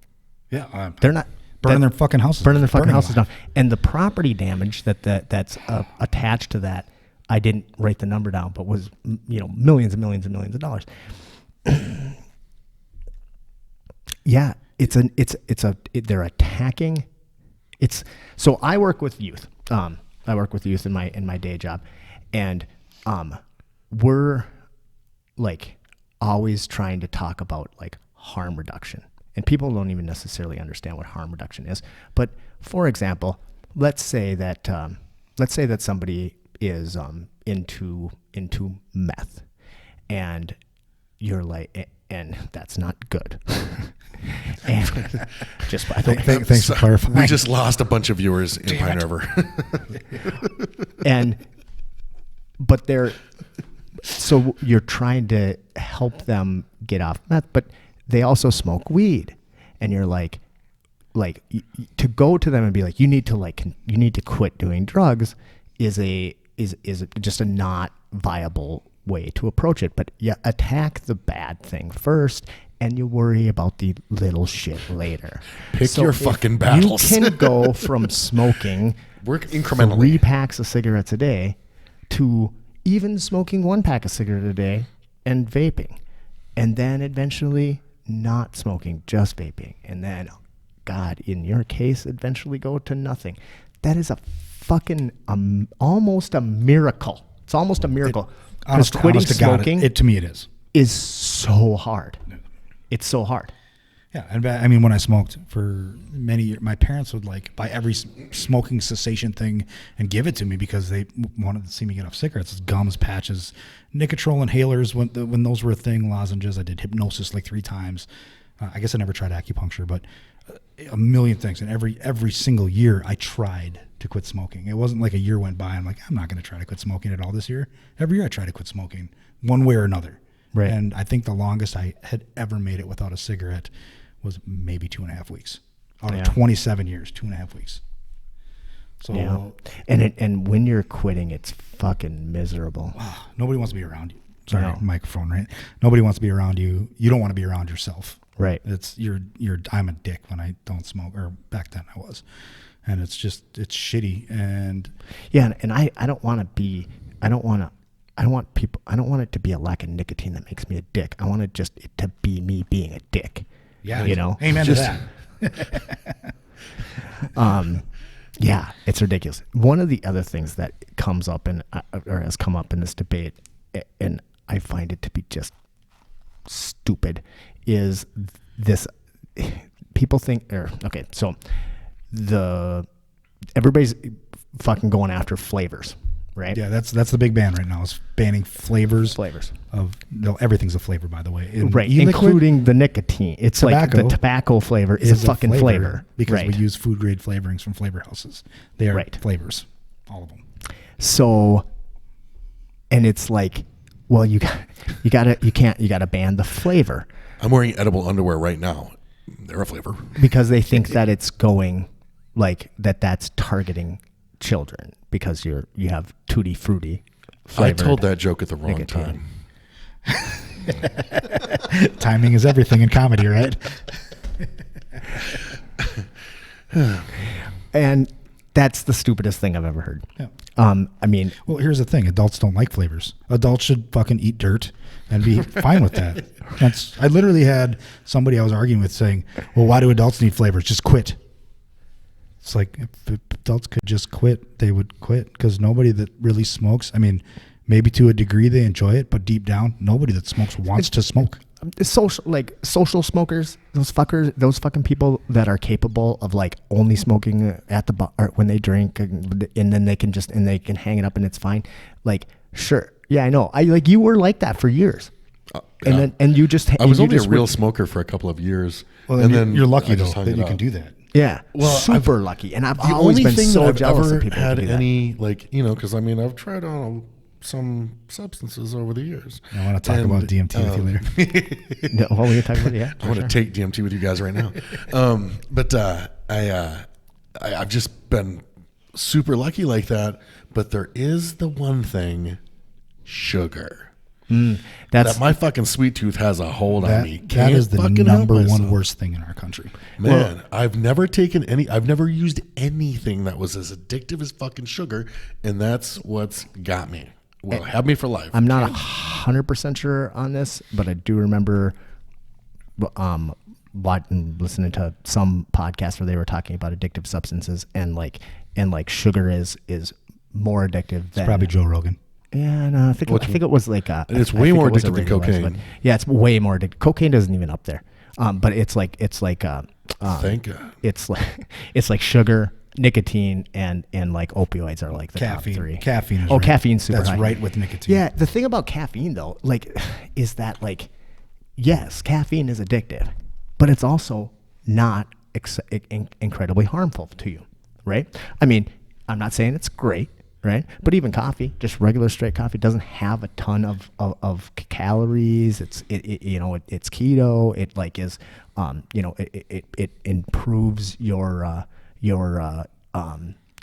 like reaction time, so on and so forth. It's not horrible. Nicotine reacts in your body almost virtually the same way as caffeine does.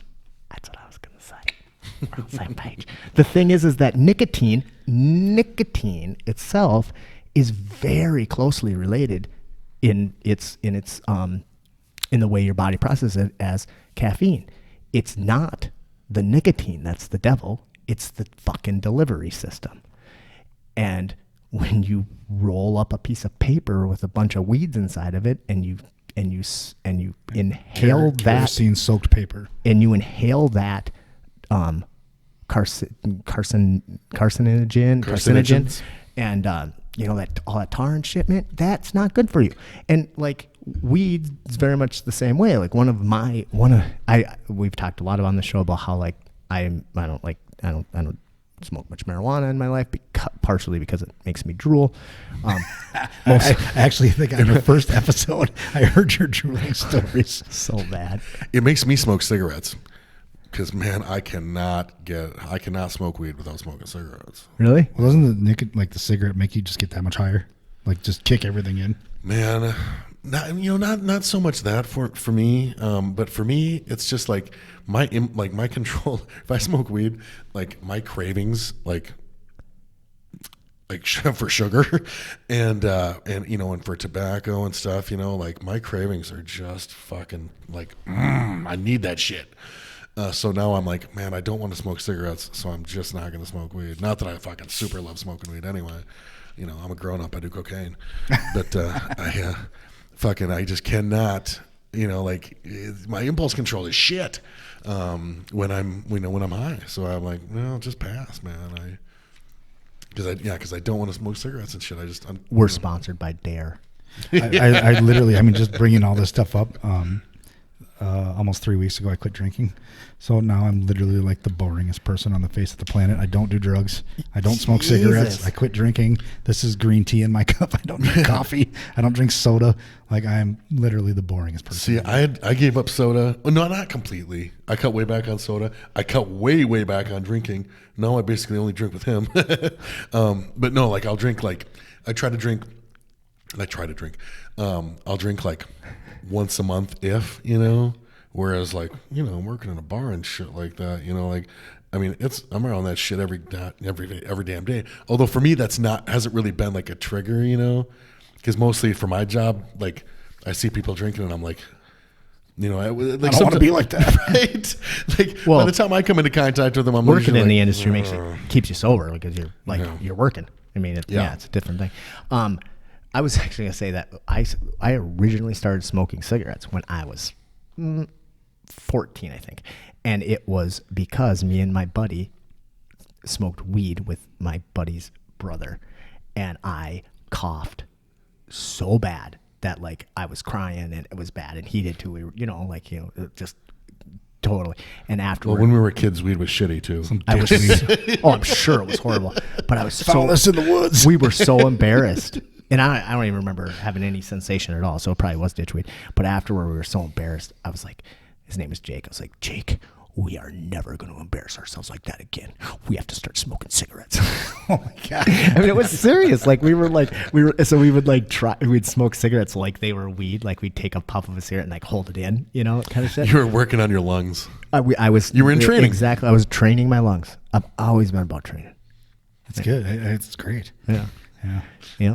So anyway, so what else do you want to say about that issue? It's really, it's been all over the place, but it's so infuriating. There's so much I want to say about it. One thing I want to say is the narrative right now is it's about the children. Oh my God, the children. And I feel like, I don't know if people just forgot what it was like to be a kid, but there was no law that was ever going to stop me from doing anything that I wanted to do as a kid. There's always a way to find how to get what you want. For sure. And, I have kids now that are teenagers and younger. I have a little baby girl that's 1 now. Yeah. So that's awesome. My first girl. But I know that my kid skateboards, so he's at the skate park 3 to 4 days a week, and he's been offered Adderall, he's been offered weed, and he talks to me about it because we have a very open and honest communication. And I'll just beg him. I'm just like, look, dude, you're going to do what you're going to do. I can't stop you. I'm not there all the time. But I said, the one thing I would just beg of you is just please wait till you're 18. You don't need to do it while you're young. Right. Your brain's developing right now. Do what you got to do, but I would love to see you wait until you're older and make better decisions. A more informed decision. Yeah, exactly. And also my kid's, not to put his whole world out there, but he's got severe anxiety. So doing anything that makes you out of control is not going to be add good for that. chemical to that might not be the best. So it's one of those things where people have forgotten that my kid, if he wants to find a jewel, his friend who has a brother that works at the gas station is going to get it for him. And someone's going to get them for him. Someone's going to get them alcohol. Someone's going to get them weed fucking what's the fuck heroin. What the fuck do they think they're protecting them from anyway? There's a lot of shit you can protect your kids from. If you want to protect them from some shit, protect them from some dangerous shit. Put them in martial arts. Teach them how to fight. Protect them from fucking bullies. Right. And not just that, just be confident. Put your kid in jiu-jitsu. Even if nobody ever bullies your kid, they're still going to walk away from it with that shit, just the personal growth, the confidence. Well, and the humility. They're going to learn that they're not the best. Probably the most useful thing for kids nowadays. Great. Yeah. Yes. Wow. So speaking of that, my oldest son, who's 25 now, Logan. He's 25. Yeah, dude. God. Yeah, I'm a grandfather. I'm a grandfather now too. Yeah. Holy shit. Crazy. How old are you? I'm 45. So you're just a year younger than us. But when Logan, so my son Logan, who's an awesome kid, he started doing, jits when he was real young, he was kind of a little bit of a superstar when he was like in that, 14, 15, 16 range. And then he kind of faded out a little bit. And during that time period, he did all the same stupid shit that every kid does and started getting into, whatever. But the big thing is that he was smoking and it drove me fucking crazy. And this was even before you were in the vape industry. Okay. So this was when the only thing that was available were those the blue cigs, the little cigarette looking ones. And I sat down with him and talked to him one day and I said, look, man, I really think that you should, try not to smoke. And I know that's really, really difficult to do. I said, but I'll support you in whatever, route we could take. And what would you think about doing these electronic cigarette things? And I'm like, if you sign on to that, I won't give a shit about it. You can do it in the house, you can do it in your bedroom, you can do whatever. I just don't do it around Peyton. He's young, but whatever. And he was like, yeah, cool. And I got him some, and I even I wrote him a note so he had him in school, which I can't do now. But but I was like, I wrote a note that said, my son Logan Taylor is struggling with tobacco use, and I, his parent, have decided to allow him to use this electronic substitute. And if you have any questions, please call me. Here's my number. And he'd carry that fucking note around with him, and he was was whatever. So he struggled. He still struggled back and forth, and then he about I would say he was maybe 22. Yeah, a couple years ago, he got completely off cigarettes and just vaped. That's awesome. I mean, that's awesome. That's it was awesome. It was awesome. And he quit vaping just over a year ago and has been completely nicotine free since then. And it's I'm so fucking proud of him. I'm a little pissed too because I can't seem to break the fucking habit. But yes, you can. I'm sure that I can. Honestly, I'm sure that I can. But the point is that that is a real thing. Yeah. I mean, 10 years ago, 15 years ago, let's do that. The opportunity wasn't there. Right. And smoking cigarettes is at the lowest point it's been in history. Right. In the history that they've been recording statistics on smoking. Right. It's insane. So they bring this up. Oh, vaping's at an all-time high, and all these kids are vaping. 5 million kids vape in the U.S. and whatever. Well, the CDC considers vaping if you've used it once in the last 30 days. You Right. are now a vapor. Right. That doesn't mean that kid that said, yeah, I've vaped in the last 30 days. Doesn't mean he tried it once and was like, nah, that's going to eat, Yeah. you know? Right. Right. Not every kid that tries a cigarette smokes. Right. Right. And Right. even if they, I can't say that, but like, I can, fuck it. Even if they do vape, who fucking cares? That's They're my- not That's smoking what I'm talking fucking about, cigarettes. You know, like So, like I said, like protect them. You know, if you want to protect them from some shit that's actually dangerous, man. You know, like fuck. right. If in 50 years we find out that vaping is killing us somehow, I mean, Well, it's killing 8 of us. Like more Yes. than sharks. More than the sharks. same exact amount as ocelots. yes, same exact amount as sharks. Ocelots are very predatory animal. That's why they have to come and introduce themselves to you if one of them moves into your neighborhood. That's right. That's law. You're learning shit. We're about educating you Yeah. guys. No, so worldwide though, I think there's about 15 million. I think is the number of vapors. Okay. No, maybe that is. All right, don't quote me on the statistic. I think there's about 15 million. Totally forgot where I was going with this, but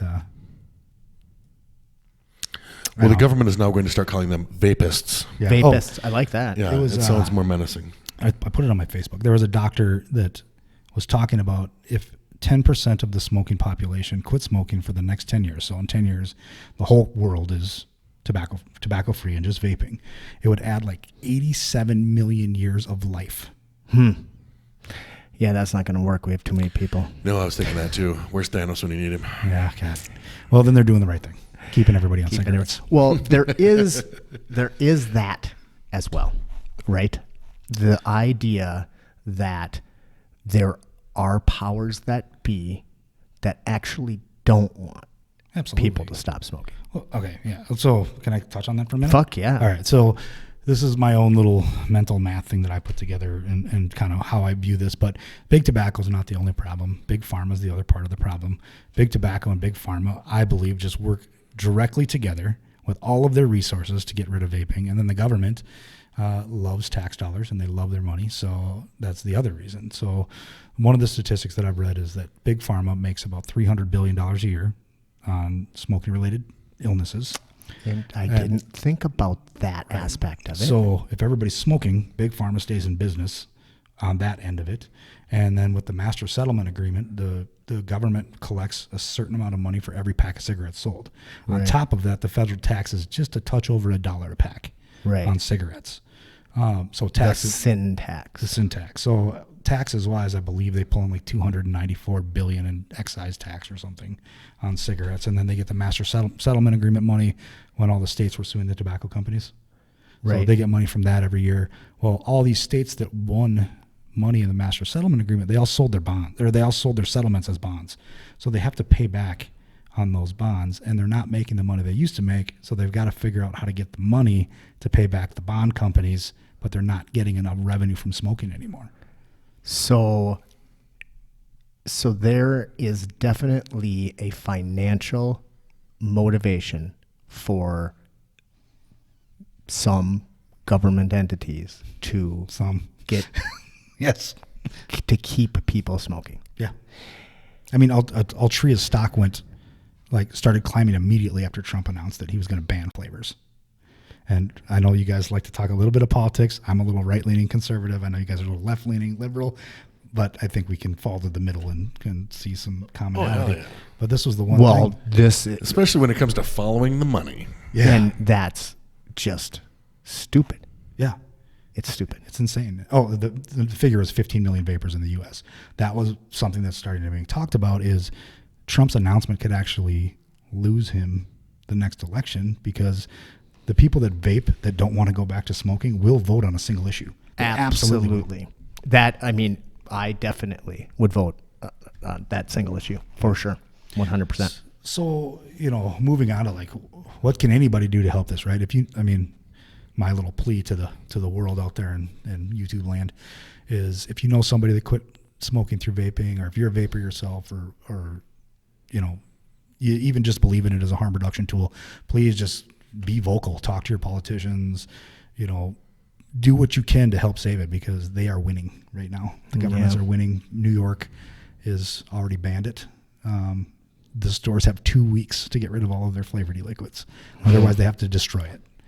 Michigan, same thing. Damn, that seems asinine. I need to do a lot more research because I mean, like every time some shit like this happens, it's just a big slap in the fucking face. Because I'm like, you know, like a lot of shit. You know, like I always reference Forrest Whitaker eye. You know, when you hear something that's so fucking stupid, it makes you go like, you know, like what the fuck? I'm just baffled by this shit. If I understand, you know, because if my understanding is correct. I mean, like, and I don't even want my understanding to be correct because that fucks me up, man. Like you can really just like, it's about the children. We're going to protect you all. No, you know, like, yeah. What happened are to you freedom of serious? choice for an adult? Man, you know, and I take that shit like to a kind of to a whole nother level, you know, like when we talk about like, should pot be legal? Yeah, I'm pretty much like, I feel like a lot of shit should be legal. You know, like hallucinogens, you know, I mean, no shit. Fucking like we live in this, I mean, but you know, we live in a society where everything is illegal and we lock people up for fucking everything. And we're the most, you know, and you know, when it comes to like a percentage of the population that we like incarcerated and shit, nobody locks more people up than we do. Think of the most prisons make a lot of money. Oh yeah, right. The fucking that in the I actually just kind of like found I you hear it all the time, the prison industrial complex. Yeah, and I just like the other day like found out what that was. You know, think about, you know, when you think about, like, envision the most oppressive regime that you can think of. You know, like people's minds go right to fucking like, you know, North Korea and China and shit like that, and in places where they think that like these people don't have any fucking freedoms. Man, and they don't. And then think about like, we lock up more people than they do. Like, really, we lock up a bigger percentage of our population and shit. Like, we incarcerate more fucking people. Really, well, that's crazy. They just kill them. Yeah, they literally just point blank shoot them on the spot. Well, then they're really, really free. that's it's more cost effective. But yeah, I mean, our prison system's a fucking disaster. There's so many things in this country that are wrong. I mean, I would never want to live anywhere else. Don't get me wrong. I love America. For sure. It's a great country. We can actually have this show and talk about this kind of stuff. The thing that bothers, you're right. I agree with you 100%. I'm still bugged by this, that they can like take something that is legal, like it is legal to use nicotine. Yeah. I can go buy Nicorette gum and chew that shit You can go buy a all pack the of time. cigarettes and be just fine. Right. Or I can go buy a pack of cigarettes. But I can go buy, like, I can chew Nicorette gum anywhere I want. Like it's, so I'm using nicotine, and you can OD on that pretty easily. It's like, you know, whatever. And so that's completely legal. Nicotine is legal. Even smoking is legal. Can't do it in some spots, but you can, it's totally legal. But you're going to outlaw like one delivery device because it's got flavors and that's killing children. Appealing to children. Stop protecting us from ourselves. Why? What if they just passed a law that said that you got to call them gross stuff? So, okay, here's a really interesting thing, and I'm not going to name any names of this, but I have a friend. So, our state here, we do have a lobbyist. We have a lobbyist that we, as an organization of many, many vape retailers and manufacturers in Minnesota, we all kick in money, and we've had a lobbyist for 4 or 5 years. Super great guy, but he even told me that someone that he kind of argues with over at the Capitol, they passed a law many years ago. Now, the law, in essence, it's a good law when it was passed. So, I don't know when it was passed, but it was basically kids could get in trouble for having cigarettes. Like a police could come up to you and write you a ticket and take your cigarettes and do that, right? So this person who... I mean, jerk cops, but... Yeah, right. no, I can't. But so, you know, I live down in the city, and the person that wrote this bill wrote it because inner city children, people of color, were getting hassled all the time for smoking cigarettes because the cops would come and shake them down and look for drugs. They didn't care about the smoking, but they were looking for drugs. But they would see him with cigarettes, and then they had an excuse to shake him down. That was their in, right? Gotcha. So they got a law passed to decriminalize smoking for kids. Okay. So there's no penalty to smoking. You just can't do it. Now, in theory, this was before vaping, obviously. It's a good thing because nobody wants to be profiled for anything. Right. But now, who's vaping Juuls? It's suburban kids that have a ton of money that are the popular kids in school. So it's not the inner city going in and doing this, but you can't. It's still not criminalized. What are Juuls? Juul is a little closed system, so the pods are pre-filled with nicotine, actually nicotine salts, which is a variation of nicotine, and they're extraordinarily high strength. They're 30 to 50 milligrams in a 0.8 milliliter cartridge. Okay, I got what you're saying. That's what you're talking about, Juuls. So then, but also, like these 8 people or 6 of the 8 people that died, they were also using a THC-based product, correct? That's as far as we know. So I mean, I truly believe that every single one of them was using THC cartridges, and the commonality that they're finding in all of them is they were diluted. Well, it's actually a thickening agent, but they were cut with vitamin E acetate. So vitamin E acetate, when it hits your lungs, turns into lipoids, and basically you get lipid pneumonia and you just die. I mean, it's just, now if you vape they're coconut, not legal. They're not legal. They're black market street cartridges. They didn't probably come out of a dispensary. So what? So these poor 8 people that died.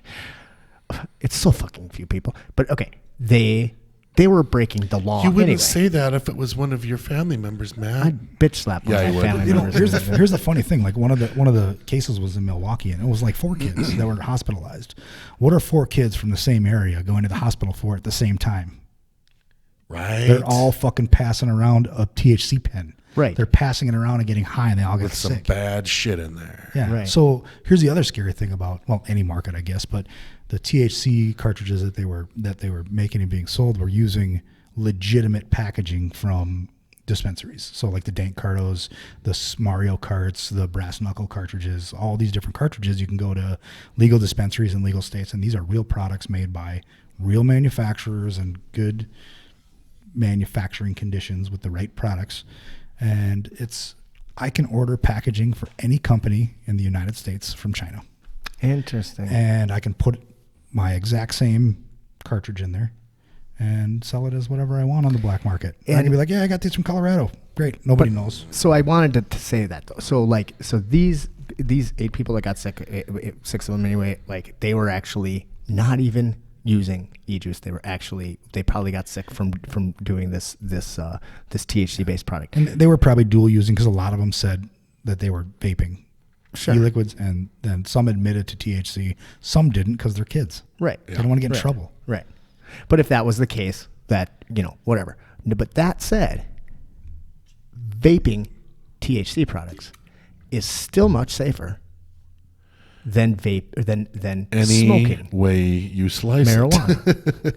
And I mean, obviously not if it has vitamin E in it, right? But if you go to Colorado and you get a vape pen from a reputed distributor, and and you are going to use THC, that's a much better way to do it than it is to fucking roll a joint.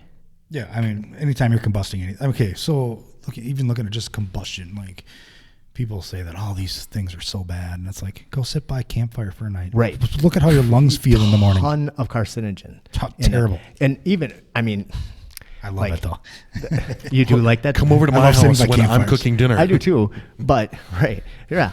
I like sitting by campfire too, but I don't like that feeling that you get the next day. Or the one I always see is whenever I go up to a casino where it's smoking casino, and for a fight or whatever, and even the next day I'll be hungover. Even if I didn't drink or anything, I'll just be like, I'll feel like I have a fucking hangover. That's the thing. If I do some of the time, most of the time, if I do decide to go out and tie one on, I'll pick up a pack of cigarettes too. And what do I feel like? Why do I feel like shit the next day? No, I think it's the smoking that that does it to me way more than the drinking does. Ugh. It's really weird for me to look back and think that I tricked myself for 27 years to think this is just normal. I mean, I smoked for longer than I didn't smoke in my life. Yeah. And I mean, even back funny then to I think did about jujitsu. like I was still I trying know. to do stuff. It's crazy. I'd get out of class and go fucking smoke a cigarette immediately in my car. Yeah. It was just gross. It was so bad. Now I don't do shit. I'm fucking lazy and fat.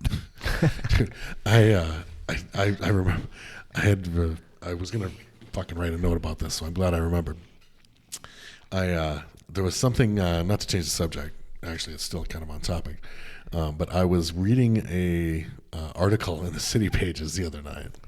Oh, yeah. And they were talking about the the shithead kids, like just wolf-packing people and stuff. We talked a little bit about that in the last episode. But I'm just reading this fucking article, and I watched this video, and then I'm reading about the video, and they're like, this video was submitted from local business owner Gavin Rydell. And then there was what the fuck? There was a great quote. It was something to the effect like, well, we've got this going on, we've got this shit going on, like, thank you for protecting us from ourselves with the, by banning fucking e-cig or whatever. I'm fucking building the bike lanes and but it was fucking wonderful, and I was like. And then I'm like, Gavin Rydell, I'm like, my dude. It was fucking a great quote, and I was like, damn, that's fucking ridiculous. Well, it really is just trying to protect us from ourselves, And I'm going to link that video. I'll post a link to that video and shit. Yeah, that was from your store? No, so this is like a weird thing, but that was actually a friend of mine that currently still works downtown. I can't tell you where the video came from because I don't know.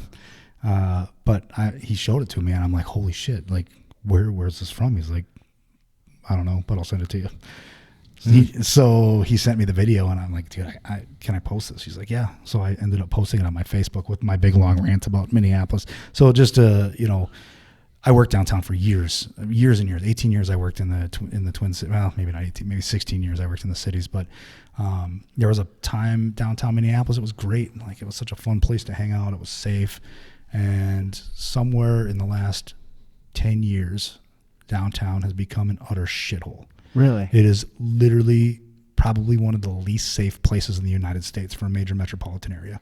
I would be more comfortable walking in the middle of fucking Chicago than I am in downtown Minneapolis now. Huh. The thing that's going on is our city council and our mayor, they literally don't even want police there anymore. They don't want police presence. They don't want police to do their job. The police asked for, I'm pretty sure this is correct and accurate in what I'm saying, they asked for 300 new officers to help with what's going on downtown, and the city offered them 30 over 5 years. Oh, yeah, it's kind of the same thing, though. Yeah. Within the last 2 years, 60,000 new people have moved into downtown. Yeah, it was 60,000.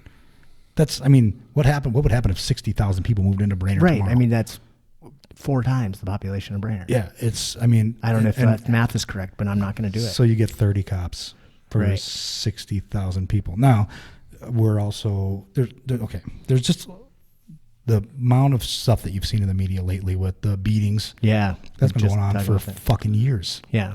Our store last summer, our Uptown store, which Uptown is like the yuppie hipster area of like the Twin Cities where it's really cool to hang out and stuff. Yep. Our store was getting hit 3 times a week by groups of kids coming in and rushing the store, threatening our staff, and then trying to grab stuff out of the cases. It was happening. You're kidding me. No, it was happening 3 times a week. It was happening all over Uptown.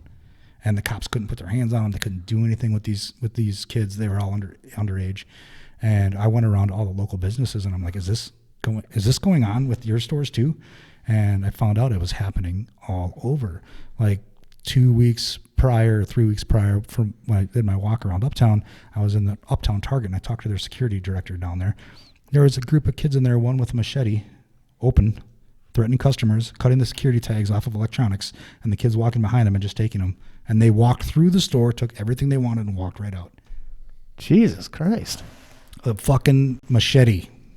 And did you see anything on the news about that? No, I didn't even know. Oh, man. So now going back to the shootings downtown, that video that you saw, there's shootings every weekend. Every single weekend in the heart of downtown. Crave Rooftop had a shooting. 2 people got shot on the rooftop of Crave, a high-end restaurant. Huh. Pizza Luce downtown every weekend. People getting fired on.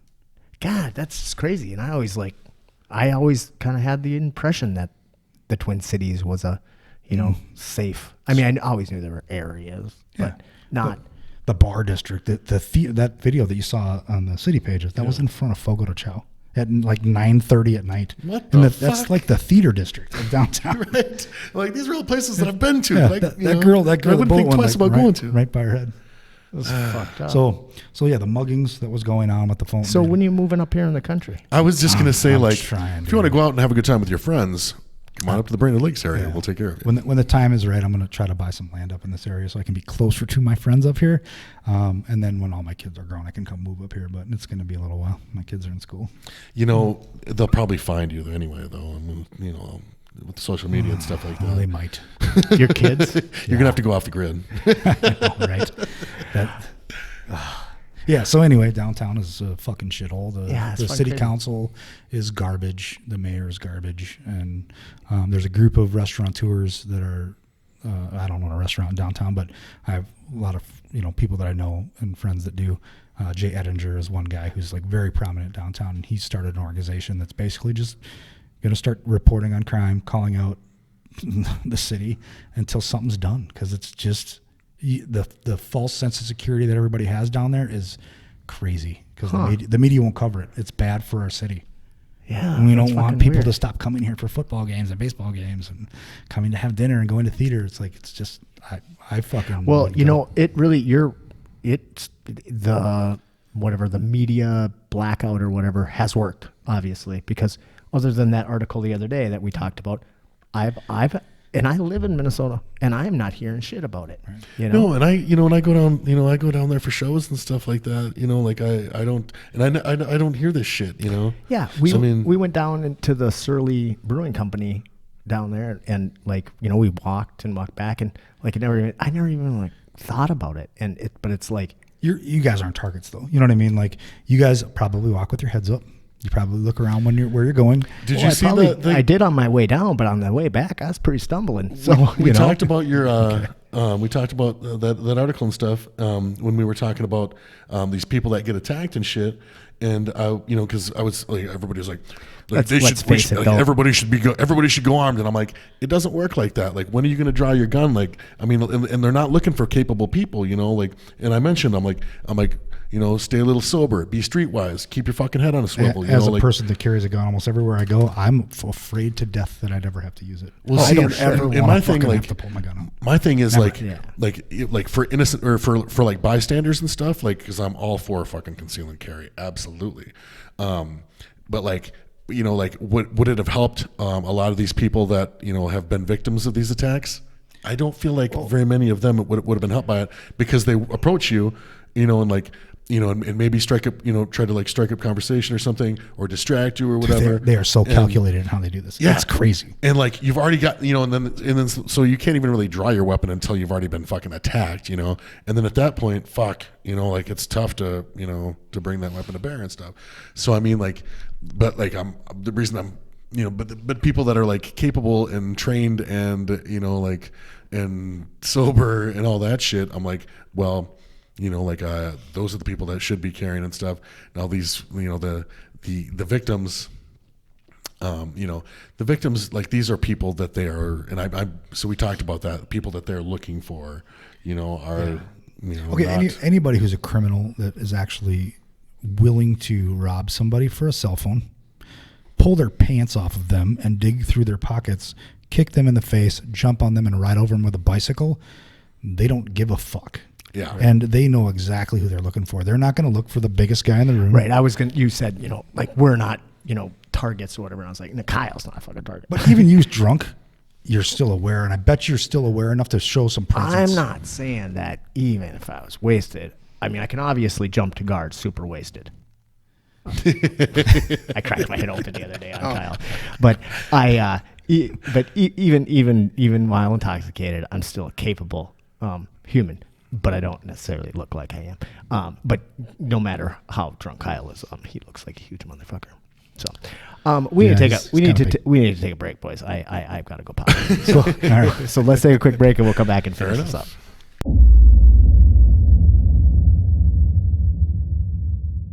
We're casting pearls before swine. Indeed. So mention my shirt when we come back on, so I don't have to like draw attention to my own shirt. I'm cutting this part into the podcast. People to I fucking hate you, Matt Taylor. He is the editor. Ready? Ready. Welcome back to Spitballing. I'm Matt Taylor here with my good buddy. Kyle Amundsen. And of course, again, we have Gavin Rydell. I'm going to be part of the show now. You're in. You're in. I'm going to come up here every week. So I'm experiencing something. I'm really struggling with something right now. And I saw it a little bit on the last episode, but now, like, because of where we're situated, I'm looking at the I'm looking at the monitor, and I can see that the thing behind me, it makes it look like I've got like a bun on top of my head, like I've got some little, like a top knot going on or some shit like that. It's the little tiny helmet. We should almost just make you wear the helmet. Oh, his head is far too big. I've tried to get that thing on, not happening. Yeah, I'd have to cut it apart. This thing's like, I wear like a XXX football helmet and shit. The only guy that fucking had a head as big as me was like a 340-pound Samoan dude. Holy shit. Oh shit! It's a big old grape. So, let's talk about my shirt. No, yeah, let's let's talk talk about I don't know your if shirt. anybody can actually see it. I freaking love it. It's like, you have died of dysentery, which I thought about. You know, I'm always trying to figure out what nerd shirt to wear, and I was like, okay, I'm like, we're all old enough that we'll get the reference. It's from the greatest. Okay, it's The not greatest video game of all time. Yep. Did you almost say that? I was gonna say the greatest I mean, video game of all time. it was like Quake and then Oregon Trail. Quake, Oregon Trail. I'm not sure which one. We're gonna go to a LAN party and play like Oregon Trail tonight. It'll be fucking amazing. I would go to that LAN party because that game was fucking amazing. It's not the greatest video game of all time, but I'll tell you what, it was the only video game of its time. So it was great back then. That was the greatest video game of the time. It was that and like Lunar Landing, which was fucking impossible. That game was so hard. Oh fuck! All right, where were we? Well, I don't know where we were, but I did want to talk about something. Yeah, I guess where were we implies that we do things in kind of a linear fashion, Right. which is not. Here, let me check the list of topics. Right. Oh wait, that's empty. Sorry. So you have mentioned a couple of times your lovely bride, Kim. Yes. And and I was just stalking your Facebook today, which I like to do beforehand, and I saw all these awesome wedding pictures, and I knew Kim was part of the Hmong community. Yep. And it looks like you had like a kind of a traditional Hmong wedding. I did, yes. It was honestly, like, for all my family and my friends that could make it out, it was actually, it's kind of weird. Like, we'd been planning to do this for a while, but we didn't really plan the wedding. So it was really kind of put together within like 45 days. Oh. So it was put together very quickly. Traditionally, like, if a daughter in the Hmong community isn't married, she's single, period. So we've been together for 9 years almost. We have 2 kids together, and she's still considered single. And her parents, when they go to like Her family's trying to set her up and shit. Seriously, No way. No, they weren't. They like me actually. They like me now. No, they like people would ask about Kim, and they couldn't say that she was married because she wasn't, and that meant she was single. Huh. No matter what. Interesting. So it was almost one of those things where Kim really wanted the traditional American wedding, and I apologize, Kim, that I didn't give that to you. I know that's something you really wanted, but I think that this was way more. Yeah, I've been married before.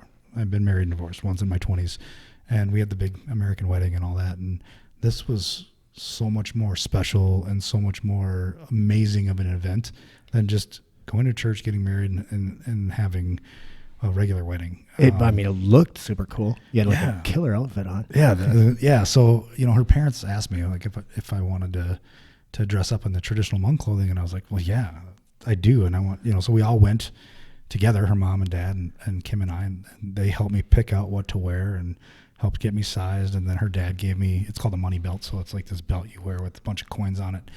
And the more coins you have, it's supposed to show like your wealth and status. So they got me stuff with a bunch of coins on it, which neither here nor there is my wealth, but they wanted to show, like, present that I looked really wealthy. You were worth a shit. Right. So her grandma came in from California, and she spoke at the wedding, and her dad spoke, and her mom spoke, and my parents spoke, and it was just like everybody just coming together in the celebration of us being together. And how thankful they were that we were together and just how happy they were. It's just super cool. Tons of food and there's traditionally a lot of drinking that normally goes on. They're Christian, not shaman, so it's a little different in the shaman. I would have had to drink till I died, pretty much. I've been to a couple weddings with Kim's family, and the groom pretty much always gets carried out. No shit. Yeah, like they'll throw up and just make. I mean, that's what happens at my weddings too. But this is forced. Different. So it's really crazy. Like there's a lot of rules that go into how you drink and what you talk about, and I don't understand all of it, so I don't want to claim that I do. But it's insane the amount of drinking that takes place. But that was not true. Not in our wedding. So wedding. Everybody drank, but it was socially, and it wasn't forced, and it wasn't because somebody was trying to make somebody slip up and drink wrong, because there's money involved in a shaman monk wedding. God. So there's fines that take place if you drink the wrong way or if you do something, that's offensive. I don't know. So we didn't have that portion because I'm American. Right. I'm not monk, well, so. I've always been really interested in the Hmong culture. And, of course, I'm an expert because I watched Gran Torino. Oh, you know all about it. That's all about the it. Hmong community's least favorite movie. I used to live. You're serious? I'm it is? Dead. Kim has told me numerous times she hates that movie because it depicts Hmong people in a really bad light. It's not how they are. And it's not. I felt like it depicted them in both lights. Like there was but she doesn't like it. No, I think most Hmong people don't. It's like most Minnesotans don't like Fargo. So right, I do. Sense. I think it's great. But and I don't like Roadhouse. I'm just kidding. I love my God. Roadhouse was a great movie. Roadhouse. Kyle, you are evicted from the game. But no, you guys. How long have you guys been together for? A while. 9 years. Yeah, December will be 9 years for us. Man, you guys always did seem to have a cool partnership. Dude, she is like I don't even know how she puts up with me. I'm being dead honest. She's rad. I may or may not have said that once or twice. I think you've said it more than once. I think most often when I see you and she's with me, you're like, God. How the fuck? Like, Jesus Christ. First of all, she's beautiful. Yeah. Put under your coverage. Secondly, she's like an amazing worker. Like when you guys opened that vape shop, like she was just. Yeah. She seemed to have a lot of hot friends too. I always appreciated that about her. And she's just cool. Yeah, super down to earth. Yeah. I mean, even now, like, we're fortunate enough where she gets to stay home, but quite honestly, I don't want to do what she has to do. She deals with all 3 kids and takes care of the house. And man. Like, we talk a lot about how I get to come home. That is a job. I get to come home and like, she lets me chill. She lets me relax. She lets me just do what I got to do. And she still just baby in this arm, this over here, this kid over here. Yeah, it's like you were talking about earlier, the like not being present thing. She just, I'm sure she appreciates like you being able to, you not being on your phone and working 24, like just around the damn clock, It was, God dang, the fight industry fucking sucked it out of me. Thanks for bringing that up again. I'm not going to go back. Super happy to. Yeah. So how is it joining, or not really joining, but like, I don't know. It would be really interesting to be a partner with somebody who is from a completely different culture. Yeah. I mean, so her family's very Americanized. Okay. But they're not. Like they are and they're not. If I was in any other Hmong family, I don't know if it would go as well. Her parents, her dad at first was he was a lot skeptical of me. I'm not going to lie. I'm 17 years older than her. So I'm much older than her. And well, let's not judge. Yeah. But, whatever. People love each other and they love each other. But in their culture, like having a big age gap or having an older man is not uncommon. And it's actually not frowned upon, but I was a white guy that was much older coming into the family. So there was some skepticism and a little bit of like standoffishness at first. But as we got to, as I was around the family more and they kind of brought me into it, I mean, they're really loving and accepting of me. And they've been awesome. I mean, she's got a bunch of siblings and it's just every event is like a huge gathering. There's never less than 20 people. I mean, never less than that. And it's just fun. Everybody gets together and eats a bunch of food and drinks and hangs out. And there's almost, in the summertime, there's almost stuff going on every weekend. So, but the culture, the Hmong culture, from me as an outsider, I freaking love it. It's very traditional. It's very family oriented. They're all about having as many kids as you can because they love their grandbabies. Oh yeah. Even though we're done, no more. I'm too old. But yeah, it's really cool. I mean, and you and Kim have 3 kids together, and then you're so we have 2 kids. 2 kids, we got and then Jackson, Leilani. Leilani's my little girl. Jackson's my middle son, and then Toby is from a previous relationship. And Toby is becoming kind of a badass skateboarder. Dude, he is crazy good. Matt at was skateboarding. telling me about that. I need to see these videos. Yeah. He is. You guys should follow him on Instagram. He's so. I mean, We should figure out Instagram. Yeah, we don't even have Instagram. I have an Instagram. I started I one do for, not. and I've been on it twice. I'm really. It's bad taken at me it. a long time to even learn how to navigate it because I'm old. I feel like it's learning anything is just difficult these It's days. super. Okay, here's a weird thing. So Snapchat and Instagram, right? 2 social media Snapchat, platforms. I can't figure out at all. I just gave up. I just use the little funny face apps with my kids. Oh, That part's kind of fun. But Toby doesn't even trade phone numbers.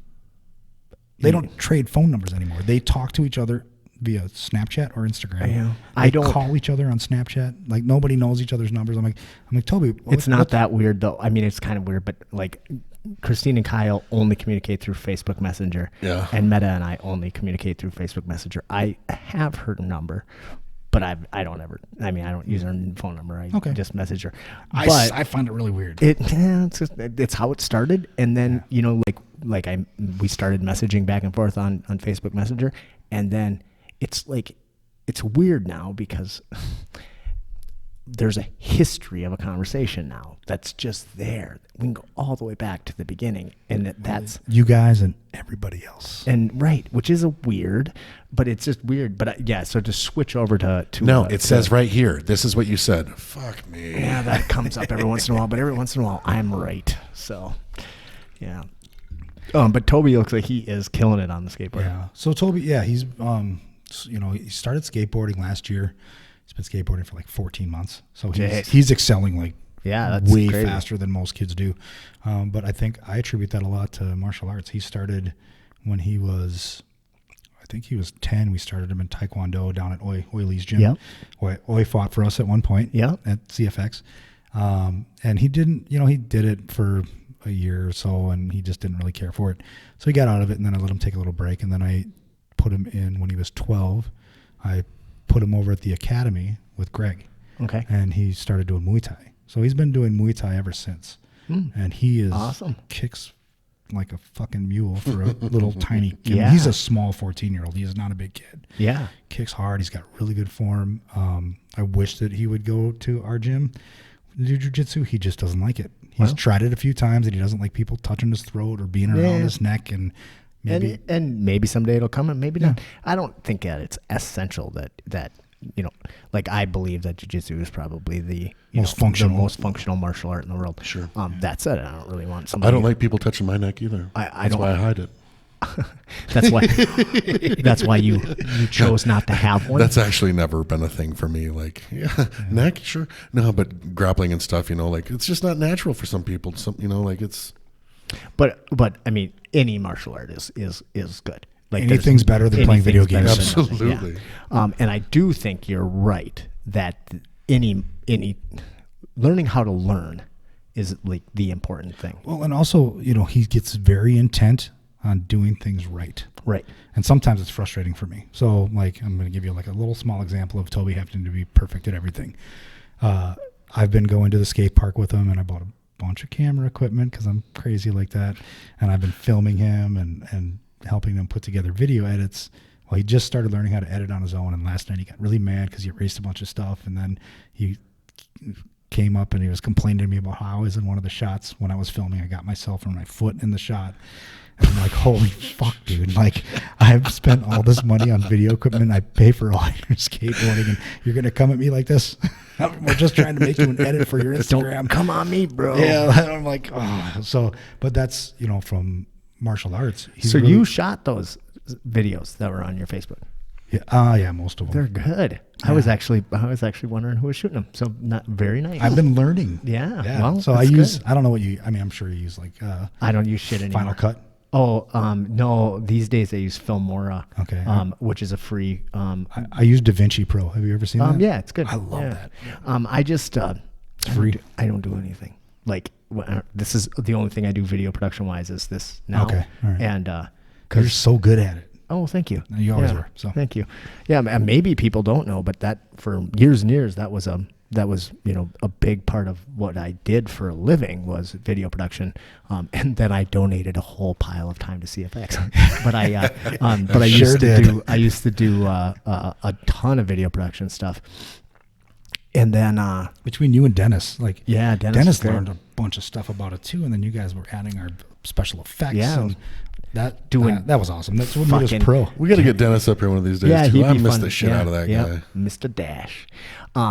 Hey, we're Dennis, dropping, if you're watching this, we're go dropping fuck names yourself. that we don't, and not really defining. But Dennis is awesome, by the way. yeah, Dennis Dash is a guy who used to do a lot of video production stuff, and just for free, just would love to come to the fights or whatever. But he's also like a crazy gun toter, and he's fun to talk to. So yeah, it'd be fun. Okay. Video production, your kid's doing really good. Wow, that I had something that I wanted to like. Oh, we're talking about martial arts, so you mentioned your gym, and that's something we haven't even talked about. Let me give a yet. shout out to Nate Howe, by the way, who Yeah. is he's my. So I'll just back up quickly. Yeah. A while back, Nate Howe, super good friend, and now my business partner. He was under a crazy non-compete contract from a competing gym and could not teach or do anything anywhere for several years. And when his non-compete ended, my son was at a little taekwondo gym, and I called him up and I'm like, hey, do you want to come and start teaching jiu-jitsu, and we'll start a little thing together? And he was out of his non-compete. He was like, yeah, sure. So we started, or he started. He's going to yell at me because I don't go to jiu-jitsu class, and I should, but I never go because I'm just too busy. That's my excuse, and I'm sticking with it. Sorry, I know I need to go. Everybody's mad at me now. But anyway, so he started teaching out of this little place, and we were trying to put something together. And the Taekwondo gym was closing down and moving locations, and I was like, fuck it, let's go open a real gym. So we did, and we opened Twin Cities BJJ. Nate is he's the full-time instructor, black belt, runs the gym, does everything. And if he wasn't there, obviously there'd be no gym because I wouldn't be doing it. And then Brock signed on with Start. Yep. And we became a Start affiliate. And things are like really coming together and going well. Nate's built a great student foundation, great base of students. Our kids' classes are amazing. We got just rock star kids for doing jiu-jitsu. And it's in Coon Rapids. If anyone is down in the cities that wants to come try jiu-jitsu, we'll give you a month for free. Shameless endorsement. And also it's a Start gym. So any of you Start people, either from Brandon or St. Cloud, or Rochester, right? Or sure, Rochester. Yeah. Yep. We can always travel back and forth. I've been planning on it because Brock's does his Wednesdays, and he goes down there, whatever it is, the first Wednesday or third Wednesday, I'm not sure. And I always am saying, yeah, I'm going to go down. But God damn it, it's like a whole day.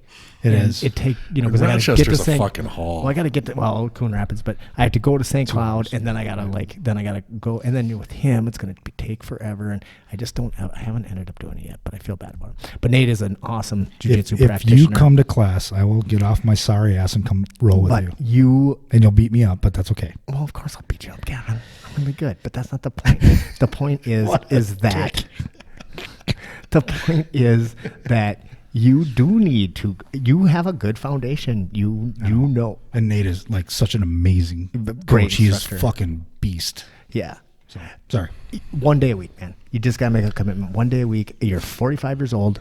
That's enough for your body to endure, but you need to do it 1 day a week. Now make that fucking commitment. And when you come back on here next time, if not, I'm going to introduce you to a thing called a Kimura. Oh, fuck. The Brock specialty. On top. King Kimura. On this table right here. In front of everybody. The world and everybody. All 7 of our watchers. Well, no, there's going to be 8 now because someone in my family will watch this. Oh, okay. Good. What else do you have on your list? I know I had one other thing, but I'm having a hard time to remember what it was I wanted to talk about. Man.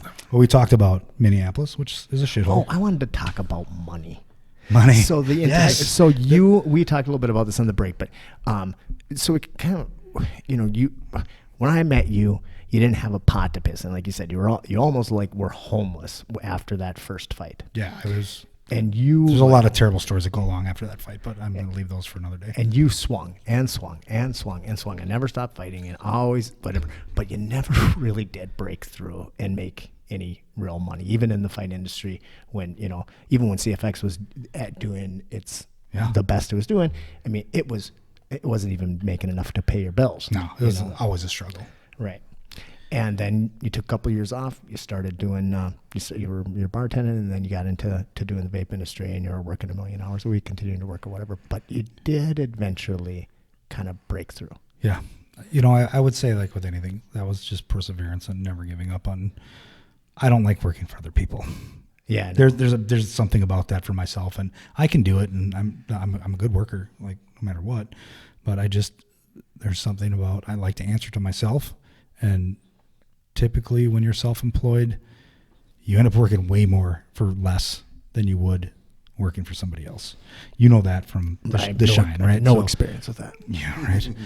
So that was something I wanted to talk to you about too, was you live this like super simple lifestyle now. Yeah. And you get to make shit in a really cool ass shop that I got to go look at today, which is super awesome. Yeah. But you had the same, I feel like you and I really paralleled in vision as like, I want to do something big and I want to make money and I want to have employees. And yeah. And I mean, I don't know that I ever really wanted that but what I wanted to build something that would outlast me. That was always like my goal. Like a legacy business. Because I knew that I had spent far too much time owning my own business to ever, like, I never have had a retirement plan. And I today I have one. It's to die. But that's the greatest plan ever. Yeah, I'll just die. That's what I'll be done. But so I was always thinking like, that I was going to try to build this business and get it to the point where it would be worth something. That would be my retirement plan. And in the end, it didn't work out, and I ended up like losing the business and having to like really reevaluate. I ended up taking a job doing working in a nonprofit organization with kids, and was like kind of sitting thinking like, what's the next adventure? Like, what am I going to do next? Right. And then I realized nothing. I don't want to do anything next. I'm done building. I want to simplify my life. And this was a few years ago now, but I decided I wanted to try to simplify my life to a point where I could easily live inside my means and then just not have to fucking worry about the rat race. And I really was able to do it. And today, I was just talking to my buddy. I don't want to mention who it was because I don't want to. Well, yeah, whatever. It was Sam. I was just talking to Sam the other day about it. I talked about him a lot. He was on the show a while ago. But Sam makes a fairly decent living. And we were just talking about stuff, and I said something like that, and I was like, yeah, I could just throw all of the money that I have right now in the garbage, and it wouldn't matter. It would be fine. I'd be totally fine. I'd be able to like make it, and I've never been in that situation before. I've never been in a situation where if I were to lose my job, which I won't because I love my job, but if I were to lose my job, I don't need that paycheck. I'm okay. Right. I refuse to take money from, I volunteer at the 9th Street Social Club, and I refuse to take money from them. I don't want their money. Like, I take the tips. I take my tips, my portion of the tips, cool. But I do that because it's my social outlet. I don't do it because I want their money. And I've got to the point where I try not to have transactional relationships. And we talked, and I'm on a preaching thing here, but this is good though. I really wanted to hear about this. And we joke a little bit about the Stay Poor slow scheme that we have going on with the spitballing thing. But when Kyle and I first talked about this, not even on the first episode, but when we first started talking about it, we said, like, let's not fucking even worry about trying to monetize it. Let's not even worry about trying to make any money doing it. I was even kind of skittish about even the idea of any kind of sponsors, even if they just wanted to like throw us money. I don't know. It's easier for it to just be a pure thing that we do because we enjoy it. And then it doesn't matter what we do. If nobody watches, then nobody watches. And There's it no makes pressure. It so much fun. There's no and pressure. It keeps our hobby like pure. Yep. Now, that said, someday the podcast may make money, but that will be a byproduct of us just enjoying the shit out of what we do. And even like, even at this point, if the right sponsor came along and, wanted to do something cool, we definitely consider that. We're not but we're opposed not, to it. I mean, it's not, we're not out Brought there. to you by the Green Lantern. We're not hunting for shit and, not trying to monetize it right now and not worried about, because that's like one of the first things people want to talk about when they talk about the podcast and stuff. Well, most people ask that question, like, how you make money on it? I mean, honestly, though, that's like a fair question because in this day and age, most people would even come up with this idea to do it. Be like, yeah, we're going to get rich on YouTube and we're going to be famous. when I first started looking into how to build a podcast, like I would go on and Google search, and I would say 3/4 of the information out there is how to make money on a podcast. And I was like, I don't give a fuck about that. We don't have a Patreon fucking button. We don't need your money. We're good. We just enjoy doing it. Honestly, I was really nervous to come up here and do this because I'm terrible on camera, which You are not. I was. I'm better now, but you guys have made this like super fun. Everybody says and it. The other thing I want to say is if you guys didn't do this, I don't know when the next time I would have seen you. This actually gave me a reason and an opportunity to come up and say hi to you guys and spend some time with you guys and spend real time, not just let's go get a couple drinks and a burger and then I got to go back to the cities. Right. Kyle and I have talked about it a ton, but like I feel like the podcast has made me a better listener. Not just on the podcast, but always when I'm at the bar and I'm talking and somebody starts talking about something that's interesting, I start listening because possibly because I'm thinking, is this something that would make an interesting podcast? Yes. But even if it's not, I'm still just like, I'm much more, what do you call it? Active listening, which is not something that I was familiar with before we started doing the podcast, and my wife, who is amazing, we all have amazing women right now. How weird is that? I mean, Meta. Meta is wonderful, by the way. She really is. Yes, If that was we a have to complete clarify. joke. I like to joke. I like to fuck around with Meta, and she gets it. So fuck you, dirty girl on the lake. Because was it her? Anyway, yeah, we were talking about the listening part of it, and how we're engaged, like we're having like real conversations and stuff. And she told me about active listening, about how like even like if during a presentation and stuff like that, if you're the one that seems the most active, it seems like that person is talking to you, and pretty soon they actually are talking to you because you're the active listener while other people are like on their fucking phones or like staring off into space and thinking about lunch and stuff. If you're the active listener, and like you're going to get more out of it, and it's like very polite to the person and stuff, and she knows a lot about that stuff. She jokes about herself, and we joke, because she says funny shit sometimes, but that whole ditzy thing is not who she really is. Because I hear her get on the phone at work and stuff like that. She'll be like talking to a client or something, and then I'm like, holy shit, like that was super impressive, like you're amazing. And she knows a lot of stuff, and taught me about active listening. But yeah, that's just a little tangent, about the listening thing. Yeah, no, I just feel like, but you're absolutely right. Like it's given us the opportunity to do this, and with lots of other people too. And it just always is. I guess that's the best part of the week. It's funny the active listening thing you're talking about is. I'm going to go into politics for 1 second. If we all did that with the opposition. Right. We would get so much farther. Oh, man. I told you this on our break. Like, I used to be Mr. On fire Facebook guy. If you disagreed with me, I would just start trying to pull every gun out that I could disprove you or make you just be I was just a dick anyway. Me too, and I'm embarrassed by it now. Yeah, but like so one of my business partners it's like, dude, you're getting on social media like this, and you're not doing us any favors. Like, Right. we have people that shop with us that are from all sides, all parties, all everywhere.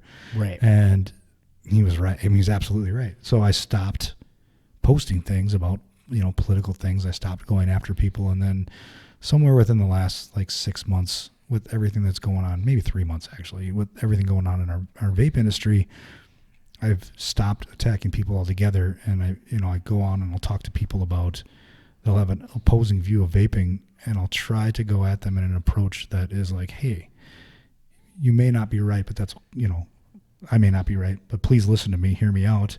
And if you disagree with me, that's fine. I just want to give you my side of the story. I try to be really thoughtful when I engage somebody that doesn't agree. But see, I don't think like when we're talking about a specific issue, it's necessarily a political thing. It's not a political viewpoint. There's politicians making some fucking stupid decisions. Like, that part is, maybe that's political, because there definitely are, But I mean, we're looking at it at an issue. And last week we brought up the fact, I don't know if you heard about this, but the person who is the president of the school board in Brainerd, I did hear about fucking that. Said why are we teaching Darwinism? Why are we teaching evolution?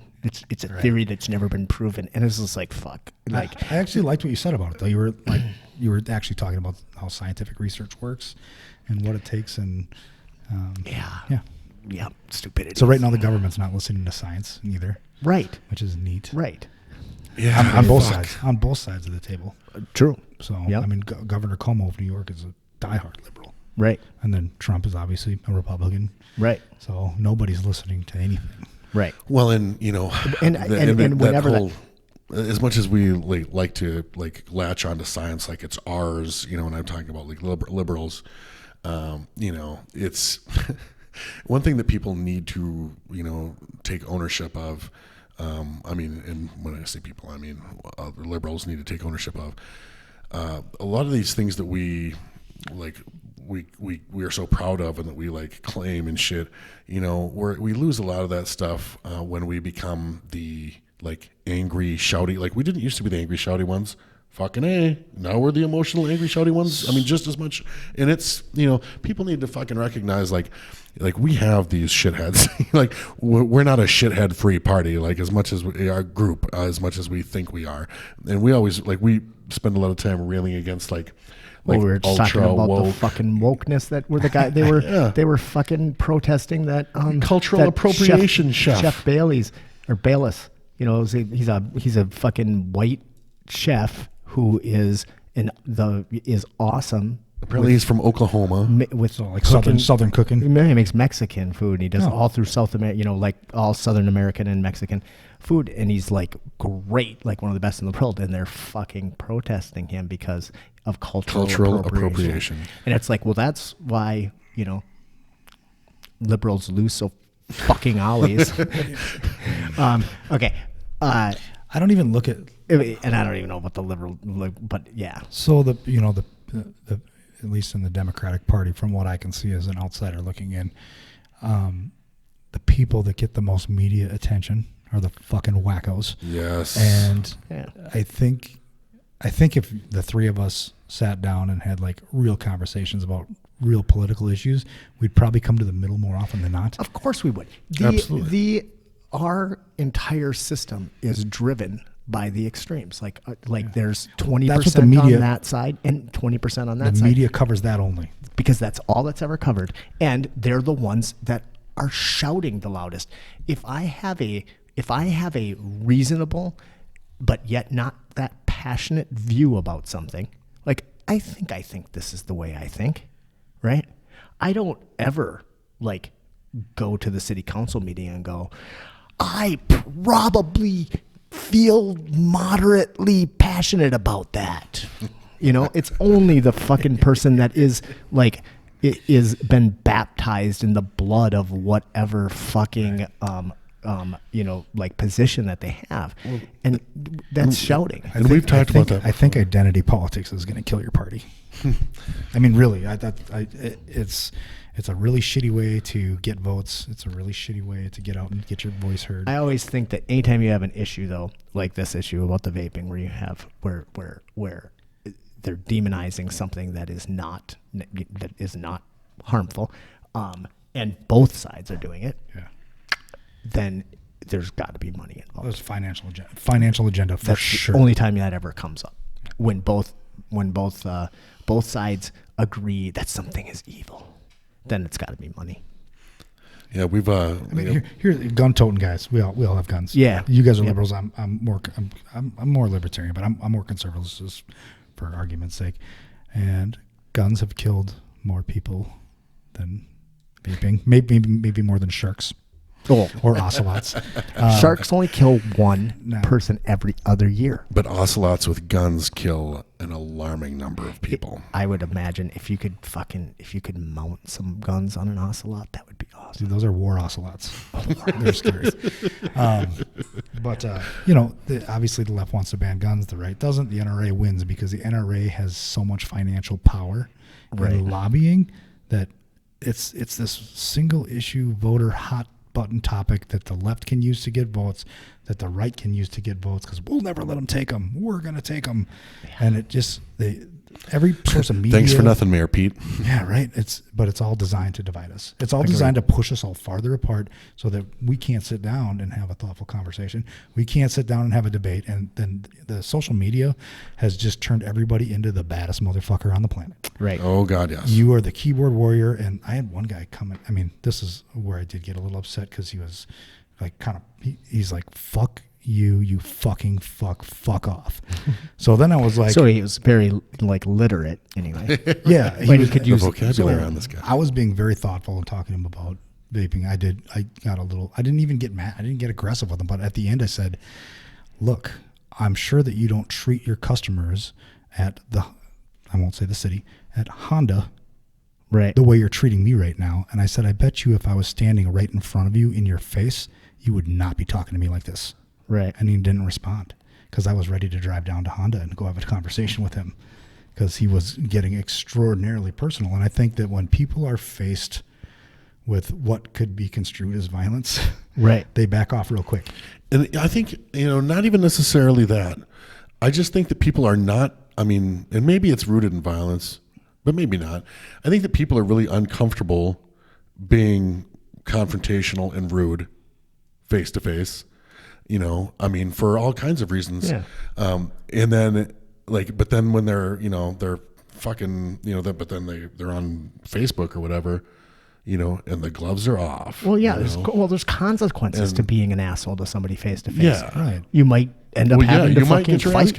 Even if you take fighting out of it and shit, it's, people are still way more brave, online than they are, because clearly, not that, I could be fighting, I could be I could get in an argument with a little old lady that knows I am not going to kick her ass, but she's still more shitty online than she is, in person. Yeah. And you probably could kick that little old lady's ass.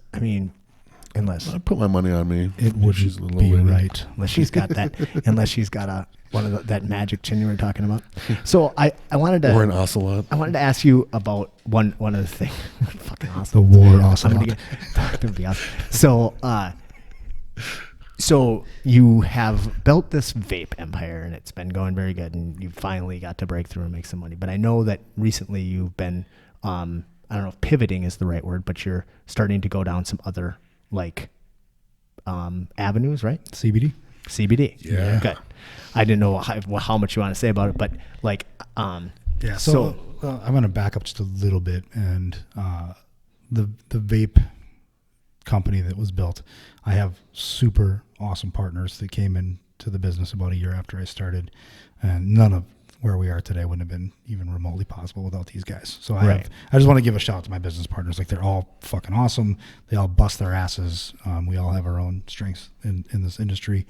But about a year ago, my main partner and I decided that we were going to get into the CBD space. Right. So we had been researching CBDs in our lab for about 3 years. Okay. So we were actually working on it, trying to work with CBD oils back then, and just nothing ever came of it. We were so busy in the vape industry. Things were still booming and growing, and So we just kind of ditched the project. And then about a year ago, we got back into it and we started launching some CBD brands and we got into distribution, and we were even looking at going as far as opening CBD only stores, which we have since decided against for a little while because there's a ton of them. But yeah, we are now in the CBD space, and we're growing. And but you're not making your own CBD at this point. We do. You are making your own CBD at this point. We have a distillation facility in North Dakota with some other partners. Oh, okay. And we're doing the distilling of the biomass up there. And then we have a little indoor grow down in Colorado. Okay, interesting. So if you don't know, and I mean, it's everybody talks about it, but it's like such an interesting thing. I did a bunch of research about it because Minnesota like recently made it so that you could get a provisional license or whatever to grow hemp for the production of CBD, right? Yep. And that was like a big deal. This was about a year ago, I guess, that they did it. There were some people, I think it's been going on for about 3, but it got kind of widely, once the feds loosened up on it a little bit, then people really started jumping into it. Which, again, that was about a year if ago. you want to talk about stupid, we don't even prohibition works, you guys. It works great. The fucking prohibition on hemp, the absolutely least harmful thing in the world, because you make rope out of it. I mean, fucking what? Like, this is a completely harmless plant. There's not even any. And why did marijuana and hemp become illegal? Well, is it because of the paper industry? I mean, like that's the whole paper and trees, wood industry. Yeah. But whatever. And I mean, that's not a conspiracy theory. That's a conspiracy fact, motherfucker. Money. I mean, it's completely out there, but it was Comes back to money. Comes back to money. Yes. But they finally are starting to open it up in Minnesota. And then I did some research on it because I knew you were getting into it and whatever. But it's a really interesting process to grow these hemp plants for CBD. It's way different than just growing hemp for rope. Yeah. Because you can grow hemp for rope, you fucking grow it in a field, and you harvest it with a combine, and it's more like it's an actual crop. Yeah, actually, the hemp for fiber will destroy your combine. You need special. Right, you need special. But I mean, I'm saying it's like you're growing a field crop. Yeah. But growing CBD or growing hemp for CBD is way more like growing a marijuana crop, because you're culling the male plants. Yep. You want the big, juicy CBD buds. Yep. And some of these fucking things look. Yeah, we have CBD flower that we get that's just like gorgeous. It smells awesome. You could just sell it for fucking buku bucks to some fucking high schooler because it looks like the best weed in the world. But there's no THC in it. No, you can't do that. Well, no. If I could get some bags of that. Okay, you got it later. Again, I work with kids. We shouldn't be selling drugs to kids anyway. But remember, kids, if a stranger offers you drugs, say thank you, because drugs are expensive. I would be selling CBD to them, but it is totally illegal. Like I joke about it because it is totally illegal to sell hemp as marijuana. It's as illegal as selling marijuana as marijuana. Also pretty stupid. But so you get these crazy buds, and then you have to extract the CBD out of them, right? Yep. Yeah. So it goes through a grinding process. It's actually like hammer milling, and then it runs through various stages and different equipment to come out on the other end as an oil, as this CBD oil. Yeah, distillate is what we call it. And then you can take it a step further and turn it into isolate, which is isolated CBD. Oh. So distillate still has a bunch of terpenes in it and really good, yummy, good properties that the cannabis plant has. So I was really impressed. I took a CBD chewable from a pretty high quality source, and man, I slept like a baby. Yep. So what are the common uses? Pain management is probably number one, but some of the products we started our products with isolate based products, and then we reintroduced terpenes. Go back. So if you take that thing and then you get it down to a certain level, then you call it a what? There's distillate. Which Okay, is so full it's spectrum. distillate. So then that has all of the other stuff that would be present in the hemp plant, like the terpenes and the different terpenes, and it's got the terpenes. different. There's different forms of CBD too, CBD A and G. CBD. Right. So it's got more of the properties of the whole plant. Or you can take it one step farther, and now you have pure CBD isolate. You've pulled out the terpenes. You've pulled out any THC at all. So Right. even like full spectrum still has 0.3% or less of THC in it. Right. You'd have to eat a truckload of it to get high, but Right. not enough to get But you there's high. still it's But, still there. the THC is almost like an activator for CBD. So it kind of helps activate the whole process. And then the terpenes is what gives what's called the entourage effect. So when we make our products, we reintroduce terpenes back to give it an effect that we want it to have. Huh. So you take a pure CBD and isolate, and then you actually like make it back into a distillate. Yep. Why the fuck would you do that? Why wouldn't you just stay with a distillate? That seems like a waste of time, money, and energy. I'm fucking so much smarter and better at business than Gavin Rydell. Bam. It's so we can isolate the effects. So you're making it. So you're basically like constructing something very specific. Then. Yeah. One's for like relaxation, one's for energy, one's for just balancing your body. Interesting. So yeah. It's so fucking fascinating science. I know like the tip of the iceberg. It's the science in cannabis goes so deep, and there's so much that I don't know. And so much more to come. Because quite frankly, like nobody's been able to study it because it's been like a fucking class 1 scheduled substance until like So you got a dime bag, you're going to prison, motherfucker. you got a dime bag of fucking hemp, you're going to prison. It's just ridiculous. But it really is pretty effective. Yeah. I've only thus far used the topical CBD. And there's this Amanda Nault. Yep. But she this chick like was making it here in town and basically buying CBD and adding whatever, but she was making these fucking creams and like they just help my joints so much. Well, to Brock's elbow story. Yeah. Yep.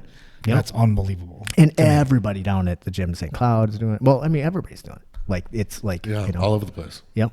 And it's like there's not a ton of science yet done. There is a ton of science done, but there's not a lot of conclusive science done. But man, there's so much anecdotal evidence that this is actually something that's really helping people. Yeah, well, I guess with that and like anything, the best science in anything is when people say it works. Right. Man. Like when people can prove and show that it works. That's why I look at vaping as like, yeah, it fucking works because I don't smoke. I don't vape. There's like it. Right. There's no evidence that vaping can help you stop smoking, except you did. Yeah. And so did Logan and millions of other people that you know. Evidence. But there's no evidence. There's no scientific evidence proving that. It's fucking dumb. Yeah. Well, cool, man. Yeah. About ready to wrap? Yeah. Anything else you wanted to talk about? How do people find your, like, if people want to buy your products, where do they get a hold of you? What do they do? You can go to balancednaturals.com. That's one of our product websites. Or you can go to Global Organic Distro. Okay. Or you can stop in any one of our Infinite Vapor shops. Yeah. Which are all down in the Alexandria is probably the closest one to here. Yeah. Or I don't know how far is Fargo. But I don't know, a couple hours. Same as Alexandria, pretty much. Yeah, there's depending on which way you're going. some in North Dakota, some in Wisconsin, some in Minnesota. Okay, So, cool. Well, I'll put infinitevapor.com. links. I'll put links to them in the show notes. Yeah. So, yeah. Other than that, it's just fucking rad to see you guys. Yes, Both. it's rad to It's so see much you fun. too. Well, we'll definitely do it again. Yes, And yes. and next time, remember the Kimura challenge. So 1 day a week. And we're only going to talk politics next time. Let's do it. Let's just Actually, be mean to each other. I would love to have you back on too, but actually to just talk about fun shit. Because today was kind of serious and we wanted to talk about, this is an issue that's been like chapping my ass.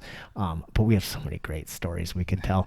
Matt Showalter said, when you have Gavin Rydell on, ask him about the myth when the fat guy. Eric. No, it was. Oh fuck! That was the fight that almost went down in the back In the in locker the back room. hallway between because he was so grossly overweight. Yeah. What And the kept hell? What was his gaining name? weight. Fuck, I'll look. Okay, once again, I block a lot of stuff in the fight industry, but there was some fun. That one I'll look up. For the next You'll time. have to for next time because Matt was like, "You'll have to ask Gavin that story," and I was like, "Well, you should come on and tell that story." He goes, "I can't." Actually, I probably shouldn't even have mentioned it. Sorry, Matt. Matt, you can come on. You can do what you want. 'cause He you're- said you're a big boy. he said he would be welcome. He would be happy to come on and talk about stuff, and it would be interesting because I mean he runs the Minnesota Athletic Commission. He's the whatever he is He's like director. VP. Yeah. But but he's like, I can't talk shit, and I'm like, yeah, but you're so good at it. Well, I mean, he could come on and tell a story. Yeah, he doesn't have to tell what happens. You can talk shit. He can tell I'll a story. talk shit. He can tell a story. Yeah, there was God, there's so many Brock stories. Yeah, some great ones.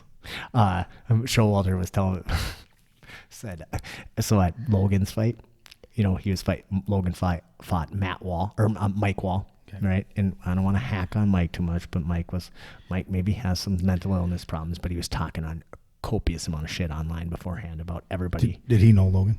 No, but he was saying he was going to fight. He wanted to fight Jesse Hernandez. And it's like, well, I mean, just super tough, but plus also he's like 170 pounds. It's like, what? And then he was like, wanted to fight Brock and just saying all the stupid shit. Just crazy shit. So he has some definite problems.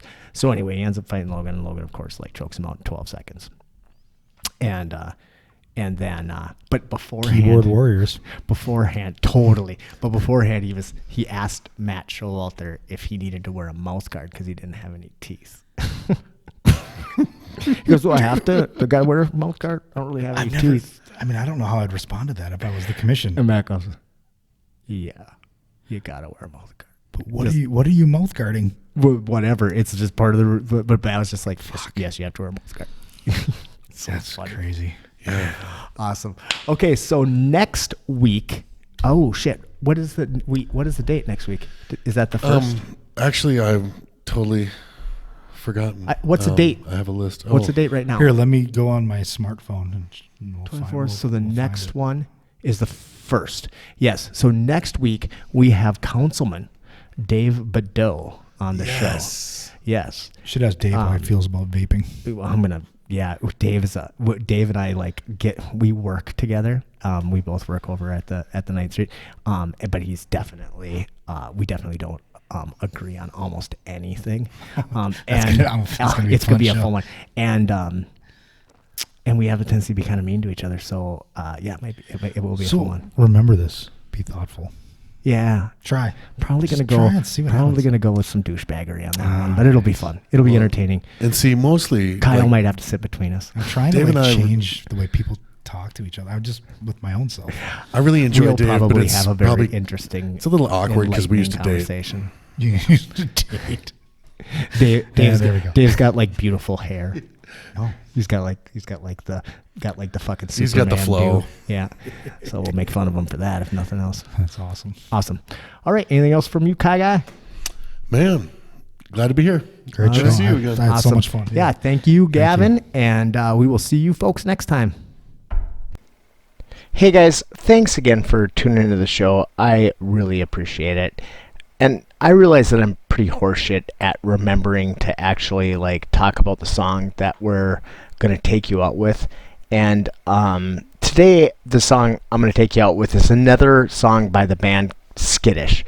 So I was going through all my CDs from back in the day, and I forgot how much I fucking love this band. They are so great. And this song is called Happily Ever After, and it's about what happens when Christopher Robins and Winnie the Pooh kind of part ways.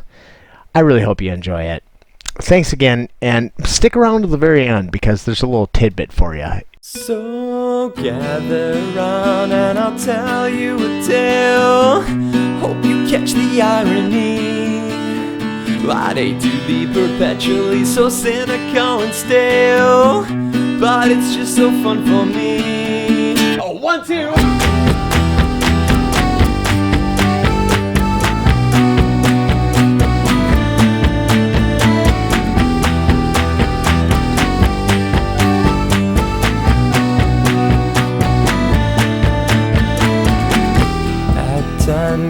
for up and promises we'll always be friends.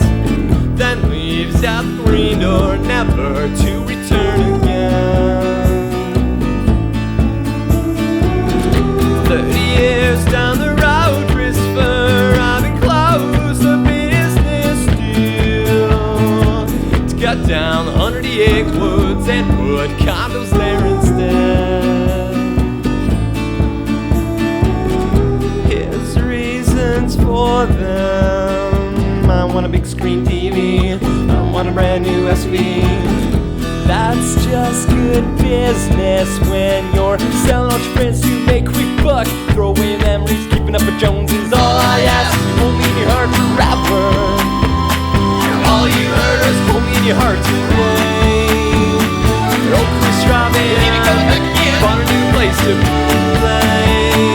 On ever one day. What's truth?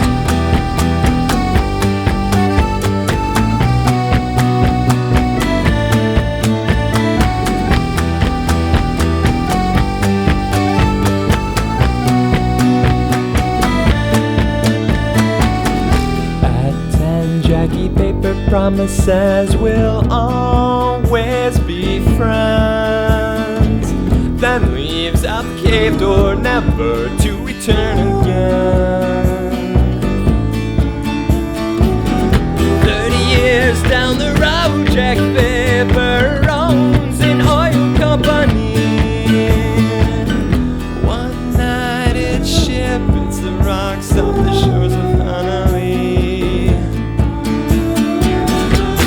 Paper checks and numbers, Jack Paper's profit margins, say let it be. As the oil chokes off the last of his kind, the dragon says, all I ask, you hold me in your heart forever. All you heard is hold me in your heart today. Oh, Jack Paper, on a new place to play.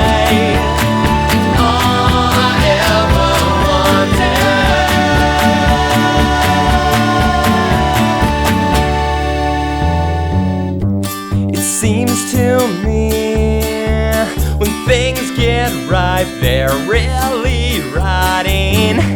It seems to me that maybe it's the same with growing old.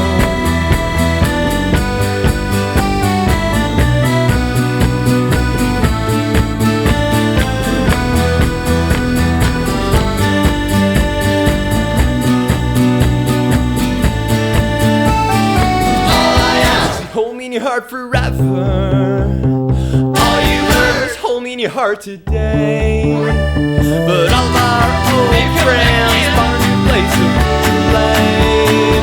All I ever wanted was truth. Is this like too close? Or No, should it's I- perfect. Back here, it's good. Well, you can hear yourself, right? Yeah. Yeah. Okay. So like, you know, so like if I'm like, see how I can still hear myself, but it kind of sounds like shit. Yeah, but if I so- get, you know, so you want to kind of, you know, Okay. I like, I'll even talk, I'll even touch my lips to it. Hello, Makes me sound sexy. hello fuzzy. All right, we ready to fucking rock and roll? Sure, let's go. And then sometimes before I get here, he touches his lips to my microphone. I always which touch is my lips to weird. yours too. I'm like, Why does that taste so good? I don't want to like it this much, but damn. Cherry chapstick. Yeah. Matt's always had the softest lips. It has been said.